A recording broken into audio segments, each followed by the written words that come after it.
இதுவரையில் எதை பெற்றிருக்கிறீர்கள்? ஒரு அக்கினி அபிஷேகத்துக்கு வந்து எதை சாதித்து இருக்கிறீர்கள்? அததான் இங்க ஆண்டவர் கேட்கிறார். மிக தெளிவாய் கேட்கிறார். நான் திரும்பிக் கொண்டு சூரியனுக்கு கீழே கண்டதாவது. God gave a vision to Solomon. ஒரு ஞானத்தின் வழியாக சில காரியங்களை தெளிவுபடுத்தினார் சாலமோனுக்கு. ஏன் சூரியன் உதைக்குது, ஏன் அஸ்தமிக்குது, இன்னைக்கு உட்காரும் சூரியனுக்கு கீழே இன்னைக்கு எதையாவது நம்ம கற்றுக்கொள்ள வேண்டும்.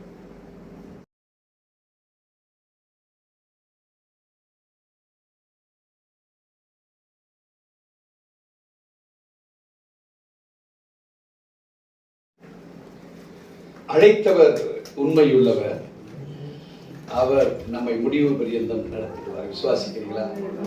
Why we have been identified and called by the Lord. எதற்காக நாம் முன்குறிக்கப்பட்டு அழைக்கப்பட்டிருக்கோம் என்றால், நம்ம முடிவில் அவருடைய முடிவு நம்ம மேல நிறைவேறும். நீங்க ஒரு டெலிவரன்ஸ்க்கு என்று வந்திருக்கலாம், அல்லது ஒரு மாற்றத்திற்கு என்று சொல்லி நீங்க வந்திருக்கலாம். ஆனால் தேவன் வைத்திருக்கிற முடிவு it is entirely different from the human mind. மனிதனுடைய தனிப்பட்ட அவனுடைய நினைவுகளை அப்பாற்பட்டதுதான் தேவனுடைய நினைவுகள். அதனால தான் ஆண்டவர் சொன்னாரு, உன் நினைவுகள் என் நினைவுகள் அல்ல. உன்னை என் உள்ளங்கையிலே வரைந்து வைத்திருக்கிறாராம். சிம்பிளா அவரு எவ்வளவு பெரிய நம்ம ஆளா கோடீஸ்வரனா இருந்தாலும் சும்மா ஒரு டாட்ல நம்மளை வரைஞ்சி வச்சிருக்கிறார் உள்ளங்கையில. அது மாத்திரமில்ல, நம்முடைய மதில்கள் எல்லாம் அவர் போடப்பட்டு வைத்திருக்கப்பட்டதுதான். சோ நீங்க ஆசீர்வாதம் பெறதா இருந்தாலும், அது சாபமா இருந்தாலும், பாரம்பரிய கட்டுகளா இருந்தாலும், எல்லாமே அவருக்கு தெரியும். இன்னைக்கு நம்மோடு கூட God wants to interrogate to know about the fact of the innocence. ஒரு கெடுதல் தெரியாது, ஒரு வெகுளித்தனமாய் வாழுகிற ஒரு வாழ்க்கையினுடைய தத்துவத்தை நமக்கு சொல்லித்தரார். எதுல வெகுளியா இருக்கலாம், எதுல வெகுளியா இருக்கக்கூடாது, எவைகள்ல நாம் சிந்திக்கப்பட வேண்டியதா இருக்கு, எவைகள்ல சிந்திக்காட்டாலும் பரவாயில்ல. இப்ப நான் ஒரு காக்காவை பார்த்துட்டு அது வெள்ளை காக்கா நான் பாக்குறேன்னா, அது எனக்கும் அந்த காக்காவுக்கும் உள்ள மைண்ட். ஆனா 10 பேரை கூப்பிட்டு அதை பாருங்க, அது பறக்கிற காக்கா, அது வெள்ளை காக்கான்னா அவன் என்ன சொல்லுவான்? ஒண்ணு நம்மளை பார்த்து லூசு, ஏதோ பைத்தியம் பிடிச்சிருக்குள்ள, ஏதோ சரியில்லை போல. உங்களுக்குள்ள நினைச்சுக்கிட்டீங்கன்னா அதுல என்ன பிரச்சனை இருக்குதா? இல்ல. ஒரு இன்னசென்சி if it is being revealed to others, நீ நினைக்கிறது தப்போ ரைட்டோ, அது கருப்பு தான். உன் கண்ணுக்கு அது நீ வெள்ளையா அதை நினைவுபடுத்தி பார்க்கிற, அதை மற்றவங்களுக்கு சொன்னா அவங்க ஊர்ஜிதமா இருக்காங்க, அது கருப்பு தான். சோ சத்திய வேதமும் தேவன் வைத்திருக்கிற அந்த அளவின்படியாக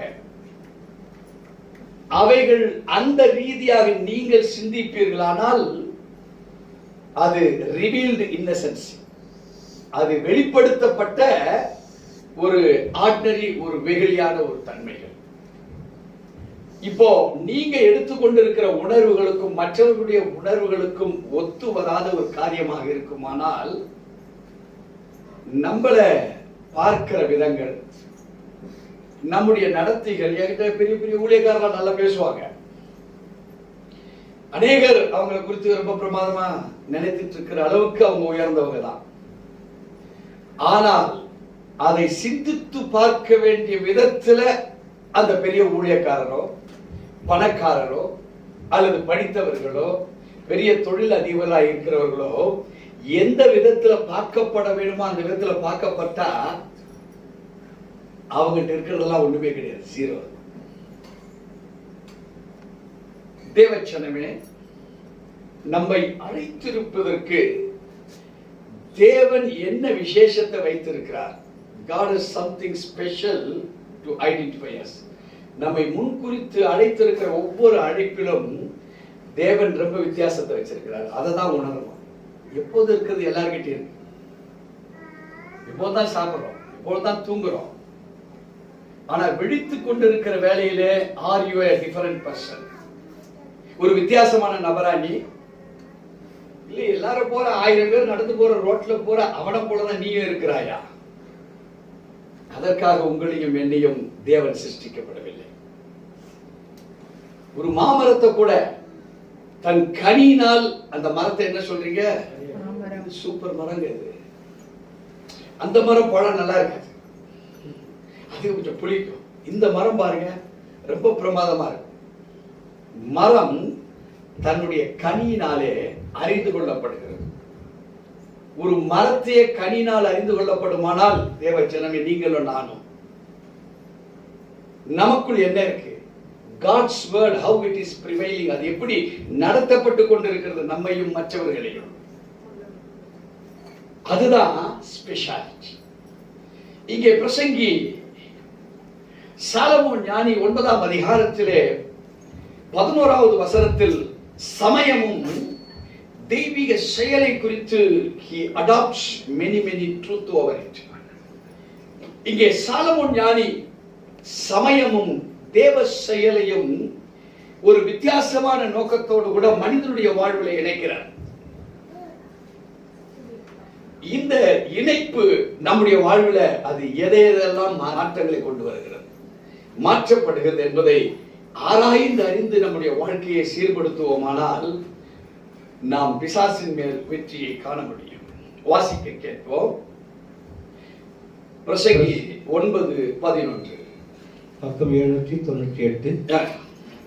நான் திரும்பிக் கொண்டு சூரியனுக்கு கீழே கண்டதாவது, ஓடுகிறதற்கு வேகமுள்ளவர்களின் வேகமும் யுத்தத்திற்கு சௌரியவான்களின் சௌரியமும் போதாது, பிழைப்புக்கு ஞானமுள்ளவர்களின் ஞானமும் போதாது, ஐஸ்வர்யம் அடைகிறதுக்கு புத்திமான்களின் புத்தியும் போதாது, தயவு அடைகிறதுக்கு விதுவான்களின் அறிவும் போதாது, அவர்கள் எல்லாருக்கும் சமயமும் தேவ செயலும் நேரிட வேண்டும். தேவச்சனமே, நீ எதற்கு இன்னைக்கு உன்னை உருவாக்கப்பட நினைக்கிறியோ அது நிச்சயமா உருவாக்கப்பட்டு முடிஞ்சிடும். எதுக்காவது ஒரு பிரேயர் ரிக்வெஸ்ட் வச்சு ஆண்டவர்கிட்ட கேட்கிற, அது நடந்து முடிஞ்சிடும். இவைகள் எல்லாம் வெற்றி பெற்றது. இந்த வெற்றியின் காரியங்கள், இந்த வெற்றியின் ரகசியங்கள், வெற்றியின் நோக்கங்கள் இஸ் இம்பார்ட்டன்ட். இப்போ ஒரு படித்து முடிக்கிறோம்னு நினைக்கிற, ஒரு பி படிச்சு முடிச்சாச்சு, இப்ப வேலை கிடைக்கலையே. ஒரு சத்தியத்தை அறிந்து கொள்றோம்னு நினைக்கிறோம், சத்தியத்தை அறிந்து கொள்கிறோம், சத்தியம் எனக்கு வேலை செய்யலையே. ஒரு பைபிளை படிக்கணும், இன்னைக்கு இந்த அதிகாரத்தை படிக்கணும்னு நினைக்கிறீங்க, அந்த அதிகாரத்தை படிச்சிட்டீங்க, படிச்சதனுடைய பலன் என்ன? இதோ திருச்சபைக்கு கிளம்பி வந்துட்டீங்க, ஆராதிச்சிட்டோம், இப்ப உட்கார்ந்து இருக்கிறோம், ஒரு முடிவு இருக்கு. போனதுக்கு அப்புறம் என்ன? What is the result? ஏதாவது பலித்ததா? ஏதாவது வெற்றி கிடைத்ததா? ஏதாவது மாற்றங்கள் வந்ததா?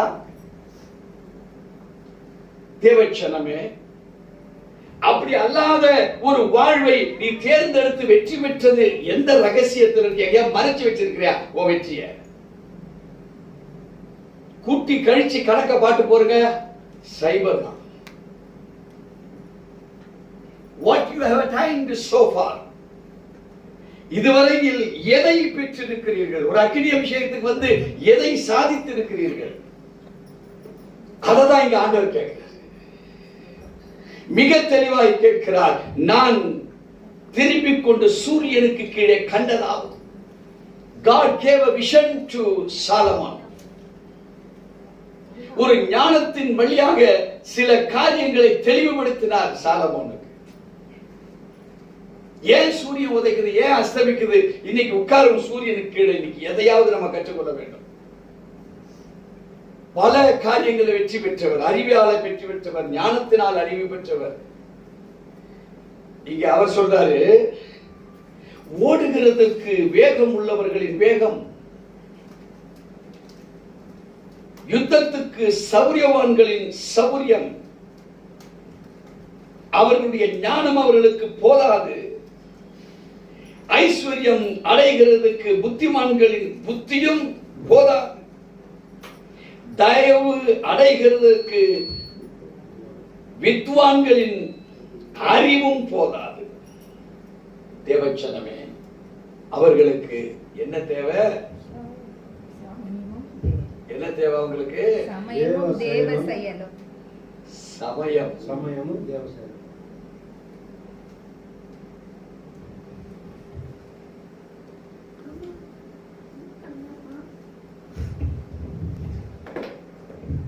பல அறிவாளிகள் வெற்றி பெற்றதில்லை. பல வெற்றி பெற்றவர்கள் அறிவாளியும் சந்திரபாபு பாடியிருப்பார். வெற்றி பெற்ற மனிதர் எல்லாம் புத்திசாலி அல்ல, புத்தி உள்ள மனிதர் எல்லாம். ஒருவேளை பைபிள் கொஞ்சம் படிச்சிருப்பாரோ என்ன தெரியல. என்னைக்காவது தேவச்சனமே உங்க வாழ்வில் have realized about சமயமும் and தேவசாயம், இது ரெண்டையும் ரியலைஸ் பண்ணியிருக்கிறீங்களா? நம்ம சொல்லிடலாம், வாங்க நம்ம போகலான்றோம், வாங்க நம்ம செய்திடலான்றோம். ஆனால் சமயமும் தெய்வீக செயலும். தேவச்சனமே, இங்கே இரண்டையும் பெற்றவர்கள் தான் ஆதாம்.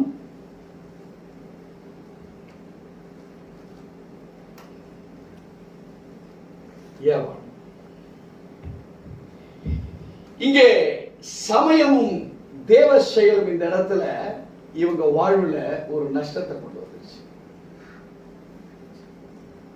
தேவ செயல் வெற்றிக்காக தான் கொடுக்கப்பட்டது.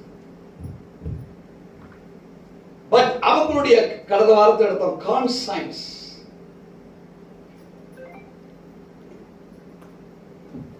இந்த கான்சைன்ஸ் உள் உணர்வு. இந்த உள் உணர்வு என்ன செய்துச்சு? தந்திரத்துல மாட்டிடுச்சு.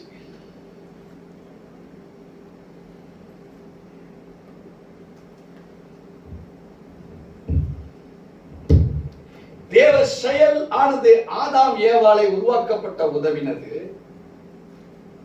சமயம் உருவாக்கப்பட்டது. ஆனா இவங்களுடைய உள் உணர்வு எங்க மாட்டிக்கிச்சு? தந்திரத்துல மாட்டிக்கிச்சு. இன்னைக்கு படித்தவன், பண்புள்ளவன், அறிவாளி, ஞானவான், துட்டு உள்ளவன், இந்த தந்திரத்துல மாட்டவன் அத்தனை பேரும் காலி. நீ என்ன வேணாலும் படிச்சிருக்கலாம், எந்த விதமான அனுபவங்கள் இருக்கலாம். உன்னுடைய கான்சைன்ஸ்ல, உன்னுடைய உள் உணர்வுல தந்திரம் இருக்குமானால்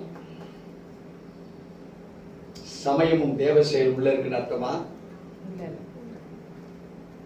ஆனா நீ படிச்ச ஞானி, கோடீஸ்வரர், பணம் இருக்குது, பொருள் இருக்குது, பிஎம் தெரியும், யுஎன்ஓ ஆட்களை தெரியும். பட் ஒரு சின்ன தந்திரம் உள்ள இருக்குமானால் இந்த தந்திரத்தில் வெற்றி பெற்றவைகள் தான். இங்கே சாலமோன் ஞானி சொல்லுகிறார், நான் திரும்பிக் கொண்டு சூரியனுக்கு கீழே கண்டதாவது ஓடுகிறதுக்கு வேகமுள்ளவர்களின் வேகமும் யுத்தத்துக்கு சௌரியவான்களின் சௌரியமும் போதாது. பிழைப்புக்கு ஞானமுர்கள் அவர்களின் ஞானமும் போதாது. ஐஸ்வர்யம் அடைகிறதற்கு புத்திமான்களின் புத்தியும் போதாது. தயவு அடைகிறதற்கு வித்வான்களின் அறிவும் போதாது. அவர்கள் எல்லோருக்கும் சமயமும் தேவ செயலும் நேரிடப்பட வேண்டும். இன்றைக்கு பலருடைய வாழ்க்கை வார்த்தையினால் பிழைக்கிறவன் இருக்கிறான், செயல்பாட்டினால் பிழைக்கிறவனா இருக்கிறான், பலத்தை கொண்டு பிழைக்கிறவனாக இருக்கிறான். சூழ்நிலை சந்தர்ப்பங்களை utilising the circumstances and the situations, சூழ்நிலைகளையும் சந்தர்ப்பங்களையும் பிரயோஜனப்படுத்திக் கொண்டு வெற்றி சிறக்கிறவர்களும் இந்த உலகத்தில் வாழ்ந்து கொண்டிருக்கிறார். இவைகள் எல்லாம் அஞ்ஞானிகளுக்கா? தெய்வீக ஞானம் பெற்ற நாமும் அப்படிதான் வாழ்ந்து கொண்டிருக்கிறோம். இந்த தந்திரத்தை வேஸ்ட் பண்ணிதான் இன்னைக்கு உலகம் சுழண்டு கொண்டிருக்கிறது. not because of சமயமும் and தேவ செயல். Only some neglected, very neglected கூட்டம் தான், ஒரு negligible ஒரு கூட்டம் தான் இந்த தேவ செயலை நம்பி இந்த சமயத்துக்காக காத்திருந்து ஆண்டவருடைய ஆசீர்வாதங்களை பெற்றுக்கொள்கிறார். அநேக ஜனங்களுடைய வாழ்க்கையின் வரலாறே தந்திரத்தின் உள்ள ஒரு வாழ்க்கையாக இருக்கிறது. அதை தேவன் விரும்புகிறாரா? சர்ப்பத்துக்கிட்ட தோற்று போறத தேவன் விரும்பினாரா? ஒரு எச்சரிக்கை கொடுக்கப்பட்டது. என்ன எச்சரிக்கை? இத சாப்பிடக்கூடாது. தந்திரம் உள்ளது என்ன செய்திருச்சு? அவங்களுக்குள்ளவே ஒரு தூண்டி விட்டு அதை பறிச்சு சாப்பிட்டு பகிரையும் வச்சு. அந்த அம்மா சாப்பிட்டு கம்முன்னு இருந்திருக்கலாம். அந்த அம்மா என்ன பண்ணிச்சு? அந்த அம்மா கண்ணு திறந்துச்சு. அந்தால பார்க்கும்போது அவர் நிர்வாணமா இருந்திருக்கிறாரு. அந்த அம்மா என்ன சொல்லிச்சு அவரை பார்த்து? பா, இதை சாப்பிட்டு உனக்கும் கண்ணு, நீ என்ன பார்ப்ப?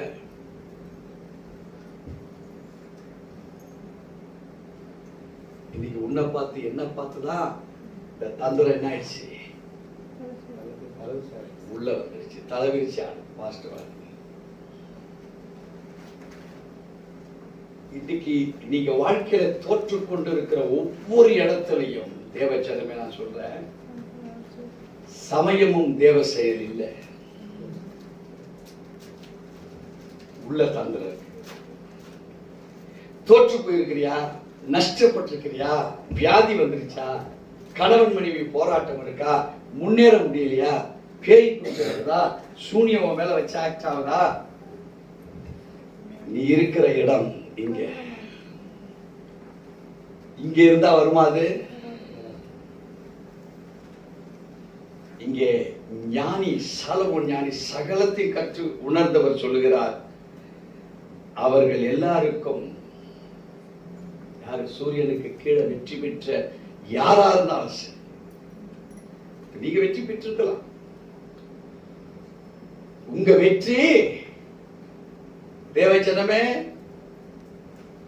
சமயத்தினாலோ தேவ செயலினாலோ இல்ல. இருந்தா நீங்க இங்க வர்றதே உங்க ஆக்டிவிட்டியே வேறையா இருக்கும். விசாரிச்சு உங்களையே தந்திரமா நடிச்சுட்டா வேற யாரையும் கூட்டு வர விடல, உங்களை வரைக்கும் தான் ஆக்ஷன் வந்துருக்கிறான். வேற யாருன்னா வந்து விடுதலை பெற்ற கூடாது. உன் சொந்தக்காரனை கூட்டு வர முடியாது, உன் கணவனை நீ கூட்டு வர முடியாது, உன் மனைவியை நீ கூட்டு வர முடியாது, உன் பிள்ளைகளை கூட்டு வர முடியாது. பயம் வந்துடும் சமயத்துல, குழந்தைங்க பயந்துடும், பெரியவங்க உட்கார முடியாதுன்றுவாங்க. ஒரு செட்டு ஸ்கூல் இருக்குன்னு சொல்லுவாங்க பாப்பாவுக்கு. ஒரு சில மனைவி அவங்க அம்மா வீட்டுக்கு போயிருக்காருன்னு, ஏமா நீ மாத்திரம் இருக்க, எங்க வீட்டுக்காரர் ஓட்டிங் வேலைக்கு போயிருக்காருன்னு. தந்திரம் இருக்கிறதுனால நீ ஃபேமிலியா சபைக்கு வர முடியாது. நீ நினைச்சுக்கிற we have important work than attending the church. சபையை காட்டிலும் முக்கியமான ஒரு வேலை இருக்கு, அதை நான் கவனிக்கல, வேற யாரும் கவனிக்க முடியாது. ஓஹோ, கடவுளுக்கு மேல உள்ள ஆள் போல அவர் இல்லைன்னா அந்த வேலை அது பிரச்சனையாயிடும், அது போராட்டமா மாறிடும். நான் இல்லைன்னா பிரளயமே வந்துடும். அவன் தேவனை பார்க்கல, சமயத்தை பார்க்கல, சமயம் வாய்க்கிறத பார்க்கல, தேவ செயலவ யார பார்க்கிறான்? அவனை பார்க்கிறான். இங்கே உள் உணர்வு அவனை வேற எங்கேயும் போக விடாத. the special negative character தந்திரத்தை பிடிச்சுக்கிறான். தேவச்சனமே, உங்களை கொஞ்சம் மெடிடேட் பண்ணி பார்க்கலாம், நம்மளை நாமளே கொஞ்சம் மெடிடேட் பண்ணி பார்க்கலாம். யோவான் எழுதின சுவிசேஷ அதிகாரம் 10ஆம் அதிகாரம் 10வது வசனத்தை வாசிக்க கேட்கிறேன். திருடன் திருடன் திருடவும் திருடவும் கொல்லவும் கொல்லவும் அழிக்கவும் வருகிறானே என்று அழிக்கவும் வருகிறான் என்று வேறொன்றுக்கும் வரான். வேறொன்றுக்கும் வரான். போதும். அவன் எதுக்கு வரான்? ஒண்ணு திருடன், கொல்ல, அப்புறம் கொல்லவும், அழிக்கவும், அப்புறம் அழிக்க.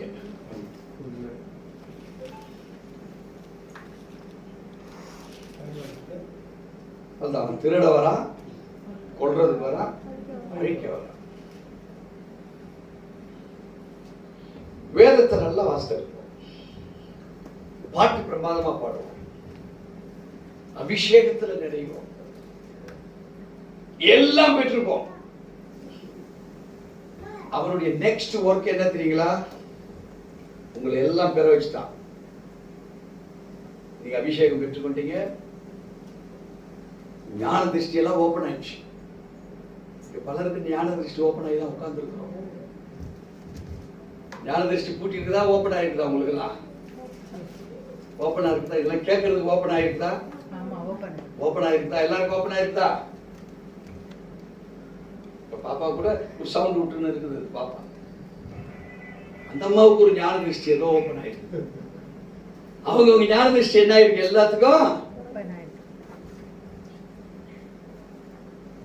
இப்ப எல்லாருக்கும் ஓபன் ஆன ஞான திருஷ்டிய திருட என்ன செய்யறான்? அவன் வசமாக எல்லாத்தையும் எடுத்து பூட்டிட்டான். இப்போ யாருடைய கண்ட்ரோல்ல இருக்கு? இந்த கண்ட்ரோல் ஃபுல்லா இந்த டிபார்ட்மெண்ட்டுக்கு வந்துருச்சு. ரொம்ப அபிஷேகத்தில் நிறைஞ்சவங்க தான். அந்த நேரம் வரைக்கும் நிறைஞ்சிட்டு உட்கார்ந்தீங்க பாருங்க, அந்த அபிஷேகம் ஏறுனது இப்ப என்ன ஆயிடுச்சு? நம்மள அறியாமலே இறங்கிச்சு. உட்காரும் போது வேற தாட்டு, ஆல்பர்ட்டையா ஜெபிக்கும் போது ஒரு தாட்டு, செய்தி கொடுக்க போகும்போது தாட்டு, இதெல்லாம் மாறிடுச்சு உள்ள. இப்ப செய்தியையும் கேக்குறீங்க, இதுக்கும் அவன் அளவு பண்ணிடுவான் பிசாசு. எப்ப விடுதலை பெறணுமோ இந்த எல்லா கண்ட்ரோல் யார் எடுத்துக்கிறான்? ஏதேன் தோட்டத்துல ஆதாம் ஏவாளுக்கு சகலமும் கொடுக்கப்பட்டது. Nothing was hidden by the Lord to Adam and Eve. எதையும் தேவன் மறைக்கல. வேதத்தை வாசித்திருப்பீங்க, ஆதியாகமம் வாசித்திருப்பீங்க. ஆதியாகமம் யாரெல்லாம் வாசிக்கல? ஆதியாகமம் ஃபர்ஸ்ட் அதிகாரம் எல்லாரும் வாசித்திருப்போம். பைபிள் வாங்கினவங்க எப்படியாவது ஏதாவது பைபிள வாசிப்போம்னா அந்த ஃபர்ஸ்ட் பக்கம் எப்படியாவது வாசித்திருப்பாங்க. எல்லாரும் பாத்தீங்கன்னா ஃபர்ஸ்ட் ஏதாவது ஒரு புக் வாங்கினா பேர் எழுதுவோம்.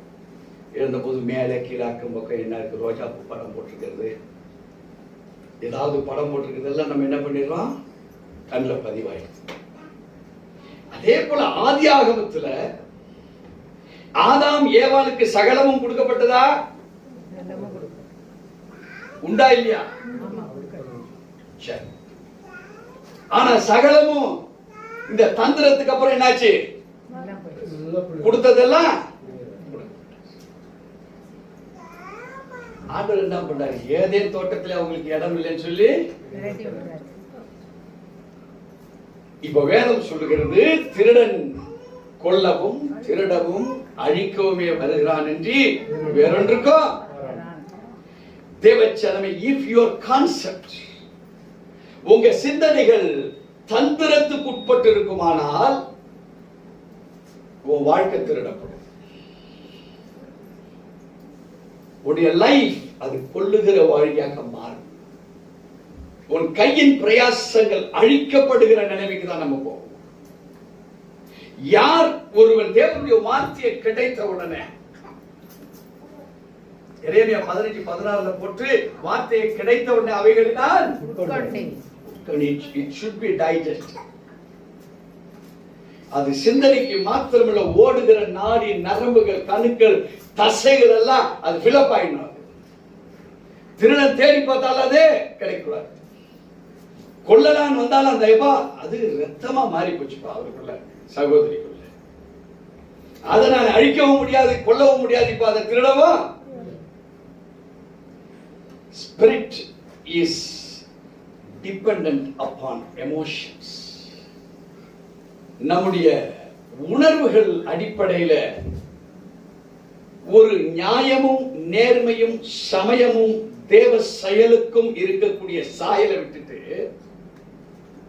ஒரு எக்ஸாஜரேஷன், ஒரு சின்னதை மிகைப்படுத்தி பார்க்கிற ஒரு அனுபவம், சாதாரண பிரமாதம் என்று பார்க்கிற ஒரு அனுபவம் தந்திரத்துக்குள்ள உங்களை நெகிழ்ச்சிவா ரொம்ப நேக்கா கொண்டு இன்னைக்கு அழிவின் விளிம்பில் நின்று கொண்டு அழிவில் இருந்து வெளியே வர முடியாது, தப்பித்துக் கொள்ளாத முடிக்க முடியாது இருக்கிறவங்க எல்லாம் ஏவாளை போல தந்திரமாக திருட்டுக்கும் கொள்ளருக்கும் அழிக்குவதற்கும் அவங்க மாறிட்டாங்க. தேவச்சனமே, இதுல என்ன டிராஜடி, இதுல என்ன துரதிர்ஷ்டம், இதுல என்ன பிரச்சனைனா, இதுல மாட்டினவங்க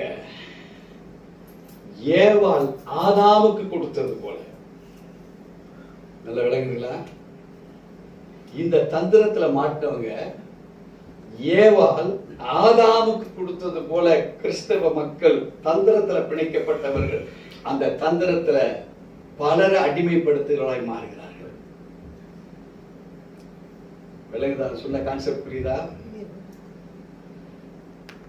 ஏவாள் was deceived. வஞ்சிக்கப்பட்டவளா யார் மாறினது முதல்ல? சோ டோட்டல் இவளை தவிர மீதி இருக்கிற எல்லாரும் சேர்ந்த உருவம் யாரு? ஆதாம் ஒரு ஆள். சிங்கிள் பர்சன் டோட்டல் ஆதாமுடைய பவர்ஸ் என்ன பண்ணிட்டா? ஆனா தந்திரத்தில் அகப்படுவதற்கு பல நாட்களாக அடிமைத்தனத்துக்கு போய் கொண்டிருந்தவர் யாரு? அடிமைத்தனத்துக்கு பல நாட்களாக அதை தந்திரம் உள்ளது பிடிக்கப்பட்டது யாரு? ஏவாள். ஒரு நாள் பிடிக்கப்பட்டிருக்க மாட்டான் இல்லையா? சரி, அப்படிப்பட்ட ஏவாளு செகண்ட்ஸ்ல யாரை பிடிச்சிட்டா? டோட்டல் ஆதாம பிடிச்சிட்டா. விளங்குதா நான் சொல்றது?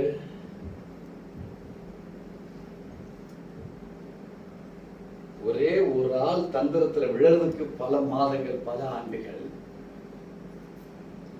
பட் அந்த ஆள் அடுத்த ஆளை மடக்கணும்னா செகண்ட்ஸ். தேவச்சனமே, உன் குடும்பத்திலையா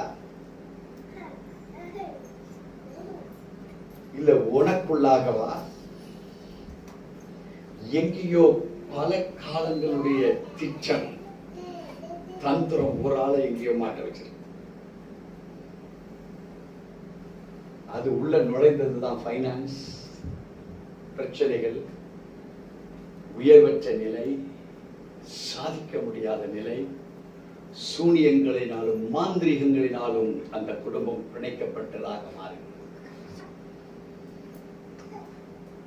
எந்த வார்த்தையை நீங்க கேட்டாலும் இந்த தந்திரம் உள்ள தந்திரத்துல மாட்டிக்கொண்டிருக்கிற குடும்பம் மேல வர முடியாது. unless or otherwise எங்களை போல நியமிக்கப்பட்டிருக்கிற ஊழியக்காரர்களை தவிர உங்களுக்கு யாருக்கிட்டையும் விடுதலை கிடையாது.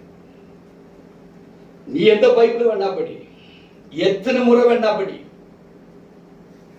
உபவாசம் இருந்து படி, never never எழுதி வச்சுங்க, ஒருத்தர் விடுதலை ஆக முடியாது. பிகாஸ் இந்த சமயத்தையும் தேவ செயலையும் அமர்ந்திருந்து யார் கற்றுக்கொண்டா? சாலமோன் ஞானி கற்றுக்கொண்டார். அதனால்தான் அவருடைய அனுபவத்தை எழுதுறாரு. தேவச்சனமே, உங்க விடுதலை உங்களுக்கு வேண்டும் என்றால்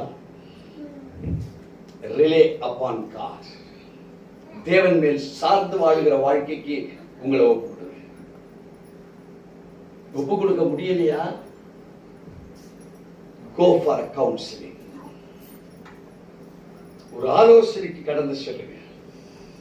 சரியாய் ஆலோசனை கொடுக்கிற இடத்தில் கடந்து செல்லுங்க. கண்டாக்டர்கிட்ட போய், டாக்டர் எத்தனை கோடி வேணா பண்றேன், என் ஹார்ட்டை சரி பண்ணி கொடுங்க. அவர் சொல்றாரு, பிரதர் இது கண் மருத்துவம் இருக்கு, நீங்க ஹார்ட் டாக்டர் அவர் ரெஃபரன்ஸ் செய்து தராங்க. போங்க, எனக்கு ஆண்டவருக்கு தான் காமிச்சாரு. ஆண்டவர் இருதய ஆஸ்பத்திரிக்கு எந்த ஆஸ்பத்திரி? கண் ஆஸ்பத்திரி ஐயா காமிப்பாரு? காமிப்பாரா? இங்க யாருக்காவது இருதய ஆஸ்பத்திரிக்கு போறதுக்கு கண் ஆஸ்பத்திரி கூட போக சொல்லியிருக்காரு யாருன்னா? வேதம் நம்ம சரியா கற்றுக்கொள்ளலன்னா நமக்கு ஆவிக்குரிய இருக்கிற போராட்டத்துக்கு எதையோ தேடிட்டு இருக்கிற மாதிரி தந்திரம் உள்ளவங்க கொண்டு போயிடுவான். Ask for the time. ஆண்டவர்ல கேளுங்க, எனக்கு ஒரு சமயத்தை குறிப்பிட்டு தருவீராக. ஆண்டவரே, உம்முடைய தெய்வீக செயலை எனக்கு கற்றுத் தருவீராக. இவைகள் ஆதாமுக்கும் ஏவாளுக்கும் கற்றுக் கொடுக்கப்பட்ட போதிலும் ஏவாளின் நிமித்தமாய் the whole generations, மொத்த ஆதாமுக்குள்ள இருந்த பவர்ஸ் என்னாச்சு? உடைக்கப்பட்டது. சோ இப்போ நான் அதை ரீகெயின் பண்ணணும். இப்போ ஆண்டவர் சொல்றார், திருடன் கொல்லவும் திருடவும் அழிக்கவுமே வருகிறான் என்று வேறொன்றுக்கும் அவன். So what God has a faculty upon us. உன்னை எந்த ஒரு தலைமைத்துவத்தினுடைய அதிகாரியாய் வைக்க விரும்புகிறார். ஃபேக்கல்டினா என்ன? ஒரு தலைமைத்துவம், ஒரு பகுதிக்கு இருக்கிற ஒரு தலைமைத்துவம்.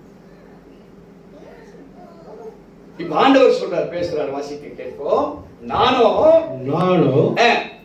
அவைகளுக்கு ஜீவன் உண்டாயிருக்கவும், அவருக்கு லைஃப் ஜீவன் உண்டாயிருக்கவும், அது பரிபூர்ணப்படவும் வந்தேன். அது எதை ஃபுல்னஸ் கொண்டு வரதுக்கு வந்தேன்.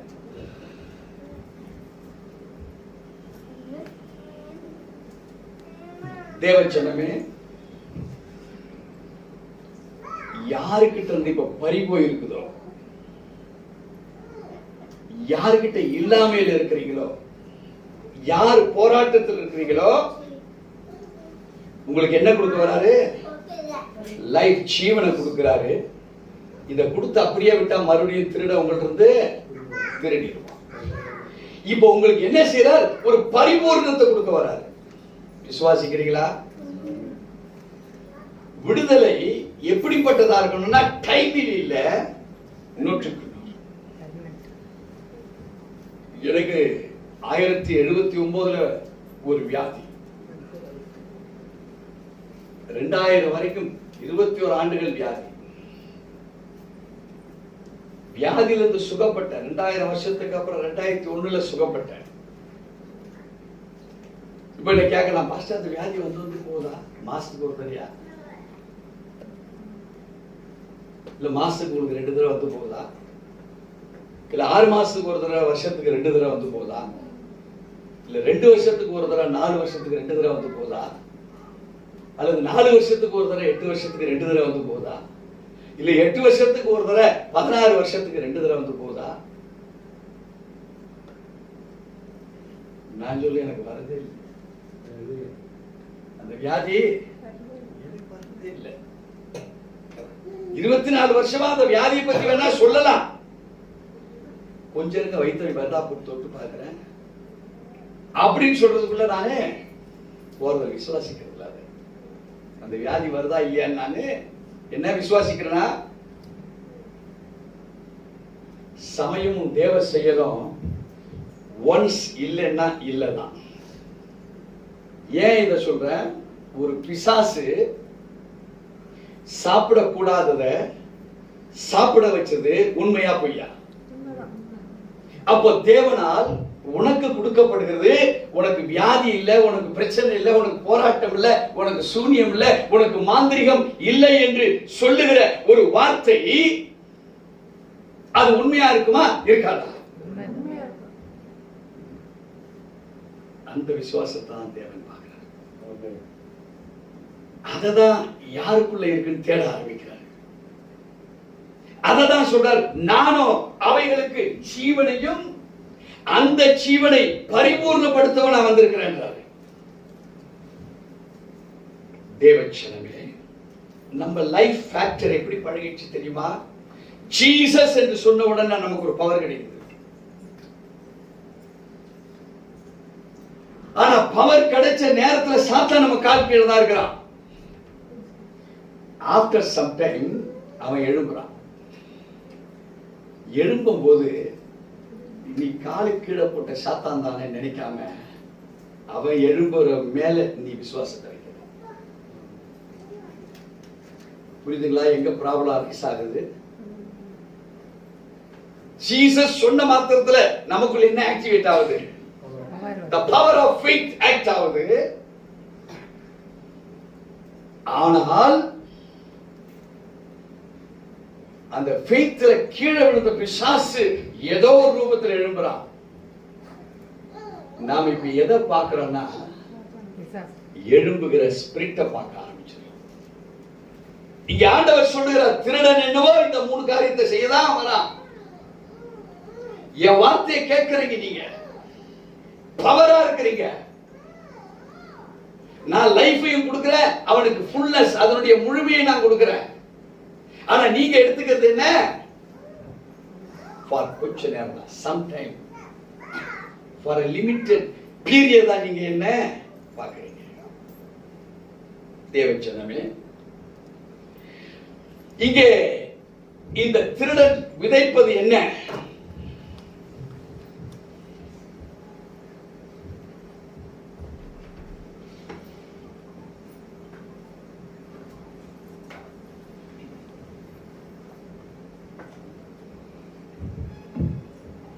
தெய்வீகமற்ற காரியங்களில் the spirit of evil,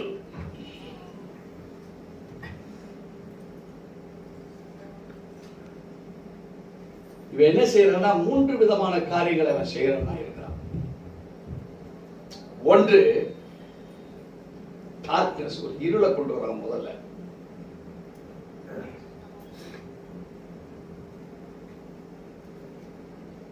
இரண்டாவது டிசீவ்,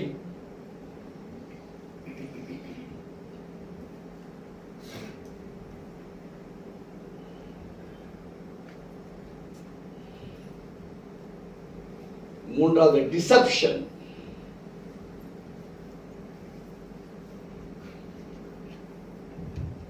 நிறைய தோல்விகள் ஏன்? அநேக கிறிஸ்தவர்களுக்கு ஏன் பாதிப்பு? அவன் பெற்றிருக்கிற சகல காரியங்கள் வேதாகமத்தில் வெற்றி தான். வேதாகம் எங்கேயாவது தோல்விக்கு சொல்லி கொடுத்திருக்கா? ஆனால் ஏன் வேதாகம் நம்மளை தோல்வியில கொண்டு போய்விட்டு? இங்கே டார்க்னஸ். உன் வாழ்க்கையில் நீ எதை விசுவாசத்தோடு பெற்றுக்கொண்டையோ, வேதம் சொல்லுகிறது, நீ அறியாமையில் இருப்பாயானால் இருள் அதை சொல்லும் அந்த வெற்றியை. யோவான் சுவிசேஷத்தில் நீங்கள் பார்ப்பீர்களானால் வேதம் சொல்லுது, இருள் எவ்வளவு வேணும் அந்த வெளிச்சத்தை பற்றி கொள்ளவில்லை. அந்த வசனத்தை வாசிப்போம். 1ஆம் அதிகாரம் 4 அவருக்குள் ஜீவன் இருந்தது, அவருக்குள் ஜீவன் இருந்தது, அந்த ஜீவன் மனுஷருக்கு ஒளியாய் இருந்தது, அந்த ஜீவன் மனுஷருக்கு ஒளியாய் இருந்தது. அவர் என்ன செய்தார்? நானோ அவர்களுக்கு ஜீவனும், அதை பரிபூர்ண ஃபுல்னஸ், இததான் நமக்கு தந்திருக்காரு. இப்ப இங்க வேதம் என்ன சொல்லுது? அவருக்குள் ஜீவன் இருந்தது, அந்த ஜீவன் மனுஷருக்கு ஒளியாய் இருந்தது, அந்த ஒளி இருளிலே பிரகாசிக்கிறது, இருளானது அதை பற்றிக் கொள்ளவில்லை. தேவச்சனமே, இந்த டார்க்னஸ் ஏன் உங்க வாழ்க்கையில் இந்த இருள் மூலமாய் அது உங்களை ஆளுகை செய்து? இது அவர் கொடுத்த ஜீவனாச்சு, ஜீசஸ் கொடுத்த ஜீவனாச்சு அவருக்கு. ஆனா வேதம் சொல்லுது, இருளானது அதை பற்றிக் கொள்ளவில்லை. சூழ்நிலை உங்களுக்கு வியாதியில வருத்தங்கள், சஞ்சலங்கள், தவிப்புகள் கொடுத்து கொண்டிருக்கிறது. பினான்சியல் பேக்ரவுண்ட், கடன் பிரச்சனைகள், போராட்டங்கள், இயலாமைகளை கொண்டு வந்து கொடுத்து கொண்டிருக்கிறோம். லைஃப், ஜீவன் மேக்சிமம் நம்முடைய வாழ்வுல போராட்டத்துக்குரியதா தான் இருக்கும். ஆனா ஆண்டவர் சொல்றாரு, எல்லாவற்றிலும் நான் கொடுக்கிற ஜீவன் அது ஃபுல்னஸ். இந்த ஜீவன் என்னது? லைட். இந்த இருளை எவ்வளவாகிலும் பற்றிக்கொள்ள முடியாது இருளால. ஆனா ஸ்பிரிட் ஆஃப் ஈவில் தேவன் எதை சொன்னாரோ அதுக்கு ஆப்போசிட் தான் செய்யும். தந்திரம் தேவன் எதை கொடுத்தாரோ அதை தந்திரமா புடுங்கிறது தான் அதனுடைய வேலை. இப்போ நம்முடைய வாழ்வுல இந்த டார்க்னஸ் சூழ ஆரம்பிச்சது. இந்த டார்க்னஸ்னால தான் எல்லாம் நெகட்டிவ்.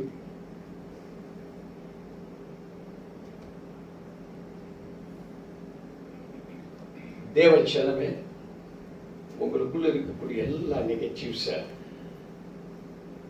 ஒரு பேப்பர் எடுத்து எழுதுங்க. அந்த பேப்பரை பார்த்து சொல்லுங்க, இருள் எவ்வளவு வேணும் இதை கவ முடியாது சொல்லுங்க. இறங்கும் போது உன் வீட்டிலே உன் பேய் ஆட ஆரம்பிக்கும், தரித்திர ஆட ஆரம்பிக்கிறது நீங்க பாருங்க. மாத்திரமல்ல, ஒரு டிசீவிங்னஸ் இருள் பிடித்திருக்கிறவருடைய வாழ்வுல இந்த டிசீவிங் வஞ்சகம் விளையாடும்.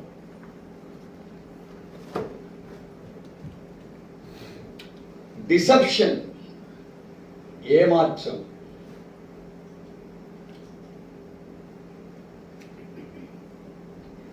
தேவச்சனமே, சாலமோன் ஞானி இந்த டிசப்ஷன்ல இருந்து, ஏமாற்றத்திலிருந்து, டிசீவிங் வஞ்சகத்திலிருந்து, டார்க்னஸ் இருளிலிருந்து செயல்படுகிற ஈவில் ஸ்பிரிட், அசுத்த ஆவிகளிலிருந்து நம்மளை விடுதலை பெற்றுக்கொள்ள அவர் விரும்புகிறார்.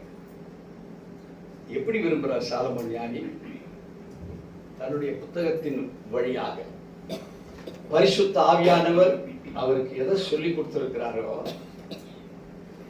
நீங்க இப்படி தியானம் பண்ணி இருக்கிறீங்களா என்று கேட்கிற வண்ணமாக. நான் சொல்ற அர்த்தம் புரியுதா? சாலமோன் ஞானி எப்படி எழுதுறாரு, அந்த எழுத்த நீங்க படிச்சு விசுவாசித்து அதை நீங்க எப்படி ஏற்றுக்கொள்ளுகிறீங்க என்கிற திட்டத்தோடு கூட பரிசுத்த ஆவியானவர் என்ன செய்யறாரு, நமக்கு கொடுத்திருக்கிறார். ஏன் இவைகளில் இருந்து வெற்றி பெற வேண்டும்? இது சாதாரண ஸ்பிரிட் இல்லை, இதெல்லாம் அதிபயங்கரமான ஸ்பிரிட். இன்னைக்கு இங்க இருக்கிறவங்க அத்தனை பேருக்கு என்ன பிரச்சனை இருந்தாலும் சரி, யூடியூப்ல பார்க்கிறவங்க எப்பேற்பட்ட பிரச்சனைகள் இருந்தாலும் சரி, இதுதான் பேசு, இதுதான் பிரச்சனை. இவைகள் தந்திரம் உள்ளவை. இந்த தந்திரத்துல அகப்படாத மனுஷனே கிடையாது உலகத்துல. ஒரே ஒருத்தர் தான் விடுதலையாக்கப்பட்டவர், அவரை பிடிக்க முடியல. Only Jesus Christ. அவரும் கூட நாடுகளுக்கு தன்னை கொடுத்தார். ஊதுனா போயிருப்பான் எல்லாரும் அவருடைய நீதியில. ஆனா அது வெற்றி கிடையாது. நம்மளுக்கு பதிலாக நீங்க பாடுபட வேண்டிய இடத்துல அவர் இருந்து பாடுபட்டு நம்மளை விடுதலையாகிறார். அவர் தண்டனையையும் ஏற்றுக்கொண்டார், அபராதத்தையும். நம்ம சுமக்க தேவையில்லை, ஆனா விடுதலையாக்கப்பட வேண்டும். என்ன விடுதலை? அறியாமையில் இருள் என்னை கவ்வாது என்கிற நம்பிக்கை நமக்குள் ஃபார்ம் ஆக்கப்பட வேண்டும். இங்கே சாலமோன் ஞானி மிக அழகாக தன்னுடைய ஜனங்களுக்கு கற்றுக் கொடுக்கிறார். இப்பதான் நீங்களும் நான் எங்க வரோம்னா, சமயமும் தேவ செயலுக்கு நேராக நம்ம வரோம். தேவச்சனமே, if you accept, நீங்க உங்களை ஒப்பு கொடுத்து, நான் இப்ப தேவ செயலுக்கும் சமயத்துக்கும் நான் ஒப்பு கொடுக்கிறேன்னு நினைச்சீங்கன்னா, இந்த வார்த்தையை பிசாசு திருட முடியாது. இந்த செயலை பிசாசு திருட முடியாது. அந்த செயல் யாருதான் இருக்கிறதுனால? தேவனுடைய செயலா இருக்கிறதுனால. இந்த குறிப்பிட்ட டைம், இந்த டைம் அவர் பாதுகாத்து உங்களுக்கு தரார். நல்லா புரிஞ்சுங்க. இதுவரை நீங்க படிச்சிருப்பீங்க, வேதம் நீங்க வாசிக்காத ஆள்னு சொல்ல, நீங்க வந்து கெட்டவங்க நான் சொல்லல. வேதத்தை வாசிக்கிறவங்க தான், வேதத்தை தியானிக்கிறவங்க தான், ஆராதிக்கிறவங்க தான், கர்த்தருக்காக சாட்சியா இருக்கிறவங்க தான். பட் ஒன் திங், இந்த ரெண்டு இருந்துதான் சந்தேகம். சமயமும் தேவ செயலும் நீ வேத வாசிக்கும் போது இருந்ததா தெரியாது. படிக்கணும்னு படிச்சிருப்பீங்க, ஜெபிக்கணும்னு ஜெபிச்சிருப்பீங்க, இன்னைக்கு ஜெபிக்கலாம் பிரச்சனை வந்துடும் ஜெபிச்சிருப்பீங்க. ஐயோ 4 நாளா வேத வாசிக்கல, இன்னைக்காவது வாசிப்போமே என்கிற சிந்தனையில வாசித்திருப்பீங்க. There may be different characteristics. பல குணாதிசயங்கள்ல நீங்க படிச்சது, நீங்க ஜெபிச்சது, பல தேவைகளுக்காக நீங்க ஜெபிச்சது படிச்சது. பட் now இது தேவனுடைய சமயம், இது தேவனுடைய செயல் என்று ஒரு உன்னத அனுபவத்துக்குள்ள உங்களை கொடுத்து பாருங்க. பிசாசு திருட முடியாது, பிசாசு உங்களை இருளுக்கு கொண்டு போக முடியாது, பிசாசு உங்களை ஏமாற்ற முடியாது, பிசாசு உங்களை டிசீவிங் வஞ்சகத்துல உங்களை இழுத்துக் கொள்ள முடியாது. விசுவாசிக்கிறீங்களா? இப்ப சாலமோன் ஞானி 13ஆம் அதிகாரத்துல நம்மளோடு கூட பேசுகிறாரு, ஏகப்பட்டதை பேசுறாரு. நம்ம ஒரு சிலதை just 1 or 2 வசனத்தை தான் நம்ம பார்க்க போறோம். அதுல முதலாவது வசனத்தை வாசிக்க கேட்போம். ஞானமுள்ள மகன் தகப்பனுடைய போதகத்தை கேட்கிறான், தகப்பனுடைய போதகத்தை கேட்கிறான். பரியாசக்காரனோ கடிந்து கொள்ளுதலுக்கு செவி கொடும். இங்க 2 ஆக்டிவிட்டி. ஒரு தாய் தகப்பனுக்கு பல பிள்ளைகள் பிறக்கிறார்கள். அதுல ஒரு குழந்தை ஹோப்ஃபுல்லா இருக்கு, மற்ற குழந்தைங்க கான்ட்ரடிக்டரியா இருக்கு. விளங்குதுங்களா நான் சொல்றது? ஒரு குடும்பத்துல பல பிள்ளைகள் பிறக்கிறாங்க, அப்பா அம்மா. ஒரு குழந்தை ஹோப்ஃபுல், தாய் தகப்பன் நினைக்கிற மாதிரி. ஹோப் தமிழ்ல என்ன சொல்லலாம்? நம்பிக்கைக்கு இருக்குது ஒரு குழந்தை. ஆனா மிச்ச குழந்தைகளா கான்ட்ரடிக்டரியா இருக்கு, அந்த நம்பிக்கைக்கு புறம்பாக அப்பாற்பட்டதாக வாழுகிறது. ஏன் இது ஆண்டவர் சொல்றாரு இங்க ஞானி மூலமா? அந்த வசனத்தை மறுபடியும் வாசிப்போம். ஞானமுள்ள மகன் தகப்பனுடைய போதகத்தை கேட்கிறான். பரியாசக்காரனோ கடிந்து கொள்ளுதலுக்கு செவி கொடான். There is a contradictory type of mind. தேவச்சனமே, உங்க ஹியரிங் ஆக்டிவிட்டி, வார்த்தைகளை கேட்கிற அந்த தன்மை, நல்ல இதெல்லாம் வெரி ஹையஸ்ட் தியாலஜிக்கல் பாயிண்ட் பேசுறேன். வேதத்தில் கிடைக்கப்படுகிற வார்த்தையினுடைய மகத்துவத்துக்கு பதிலாக மேலோட்டமாக வெறும் வார்த்தையாக விசுவாசிக்கிற ஒரு காரியம். அதனால வேத வாசம்னா ஒரு வேர்டை எடுத்து அதை பார்க்கறதா இருந்தா சுமார் 2-3 நாள் ஆகுது. ஒரே ஒரு வார்த்தை அதை தியானம் பண்ண 2-3 நாட்கள் ஆனாலும் அதனுடைய பரிபூர்ணம் அடைய முடியல, சாட்டிஸ்ஃபை ஆக முடியல. ஒரு ஜஸ்ட் ஒன் வேர்டு. இப்போ ஆண்டவர் சொல்றார், ஒரு பெற்றோருக்கு பல பிள்ளைகள் பிறக்குது. ஒரு குழந்தை அது எப்படிப்பட்டதா இருக்கு? It is voice. ஒரு குழந்தை எப்படி இருக்கு? Voice, very voice. தமிழ்ல புத்திசாலி.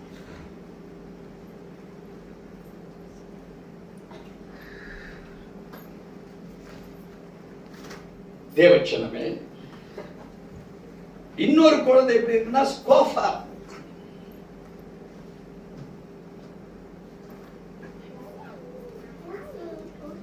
ஒரு குழந்தை எப்படி இருக்கு? ஸ்கோஃபர். ஸ்கோஃபர்னா தமிழ்ல மற்றவர்களுடைய நம்பிக்கை தன்மையை பார்த்து ஏளனமா பேசுகிற ஒரு கேரக்டர். விளங்குதுங்களா? மற்றவர்களை குறித்து ஒரு வெற்றிக்குண்டானதை பார்ப்பதல்ல, மார்க்கிங் அதர்ஸ். மார்க்கிங் எனக்கு தமிழ் தெரியல அது என்னன்றது. மார்க் மக்கள் மற்றவங்களை பார்த்து கிண்டல் பண்றது, ஏளனமா பார்க்கறது, தகுதியற்றவனாக பார்க்கறது.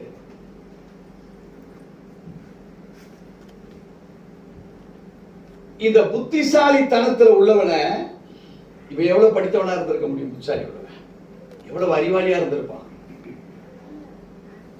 எத்தனை நன்மைகளை தேடி கண்டடைந்துட்டு இருப்பான். இவனை பார்த்து கேலியா சிரிப்பான். தேவச்சனமே, சாலமோன் ஞானி ஒரு தெளிந்த புத்தி உள்ள ஒரு மனுஷனை உருவாக்க விரும்புகிற ஞானி அவர். ஹல்லேலூயா. நாம பெற்றிருக்கிற ஞானம் யார் அடிச்சு யார் மேல கொண்டு வர முடியும்? யாரை குற்றவாளியா தீர்க்க முடியும்? நம்மளுடைய thoughts, if it is like a scoffer, நீங்க இங்க இருக்கிறீங்களா இங்க இருக்கிறீங்களான்னு உங்களை இன்னைக்கே சிந்திச்சு பார்த்துக்கலாம். நம்ம அப்பா அம்மாவுக்கு பிறந்திருக்கிற நாம நல்ல குழந்தையா, இல்ல கான்ட்ரரி வித்தியாசமா ஆப்போசிட்டா பிறந்திருக்கக்கூடிய ஒரு குழந்தையா நானு? அப்ப என் தாய் தகப்பனுடைய பிறப்புல நான் இங்க இப்படி இருந்தா வெளியே நான் நல்லவனா இருக்க முடியுமா? இந்த வேதத்தை வாசிக்கிறதுனால நான் நல்லவனா மாறிட்டேனா? நம்ம செயல்பாடுகள் ரிவர்ஸ்டா இருக்கணும். ரிவர்ஸ் பின்னாடி போறதில்லை, பின்னாடி போனதாகவே இருக்கு. சங்கீதம் 119 சங்கீதம் வசனம் 99 நாம் வாசிக்க கேட்கிறோம். உம்முடைய சாட்சிகள் என் தியானமாய் இருக்கிறபடியால் எனக்கு போதித்தவர்கள் எல்லாரிலும் அறிவுள்ளவனாய் இருக்கிறேன். தேவச்சனமே, the greatest power of encouraging spirit.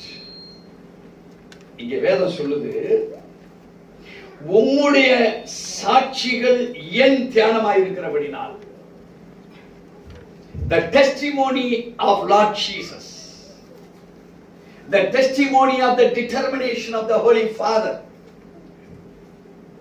the power anointing of the Holy Spirit.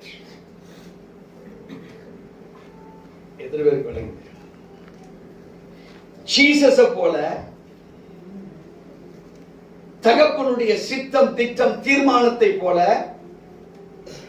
பரிசுத்த ஆவியினுடைய அபிஷேகத்தை போல. விளங்குதுங்களா? not as an ordinary Christian, ஒரு சராசரி கிறிஸ்தவனை போல அல்ல. அவருடைய சாட்சிகள் என் தியானமாய் இருக்கிறபடினால், the testimony of Jesus Christ and the Father and the Holy Spirit. என் சாட்சி யாருடையது? பிதாவாகிய தேவன், குமாரனாகிய இயேசு கிறிஸ்து, ஆவியாகிய பரிசுத்த ஆவியார். வேற எது என்னுடைய சாட்சி இல்லை. நான் ஆதாமுடைய சாட்சி இல்லை, நான் ஏவாளுடைய சாட்சி இல்லை. இவர்களை படைப்பதற்கு முன்பாகவே என்ன முன்குறிச்சிருக்கிற சாட்சி. அது எப்படிப்பட்ட சாட்சி? அவங்களுடைய சாட்சியாக அது இருக்கிறபடினால் எனக்கு போதித்தவர்கள் எல்லாரிலும் நான் யாரா இருக்கிறேன்? இன்னைக்கு நம்முடைய வாழ்வு எப்படி இருக்கு தெரியுங்களா? பணம்னா அந்த பணக்காரனை போல நம்ம நினைக்கிறோம், ஊழியக்காரனா அந்த ஊழியக்கார போல நான் இருக்கணும்னு நினைக்கிறோம், ஒரு கார் வாங்கணும்னா அந்த கார் மாதிரி நானும் வாங்கணும்னு நினைக்கிறோம். நம்ம லைஃபினுடைய டெஸ்டிமோனி இந்த உலகத்தில் அவன் எப்படி ஜெயிச்சான்னு தெரியாது. ஒரு சாராய வியாபாரி எதை கொண்டு கார் வாங்கியிருப்பான்? கோயில்ல போய் வேலை செய்து அந்த காசை எடுத்துட்டு வந்தா கார் வாங்கியிருப்பான். அப்படின்னா அவன் காரை வாங்க. ஒரு பெல் பாய், மணி அடிக்கிற ஒரு வேலைக்காரர். ஆமா, நம்ம கோயில்ல மணி இல்ல, ஒருவேளை பெருசா கட்டினா ஒண்ணு மாட்டலாம்.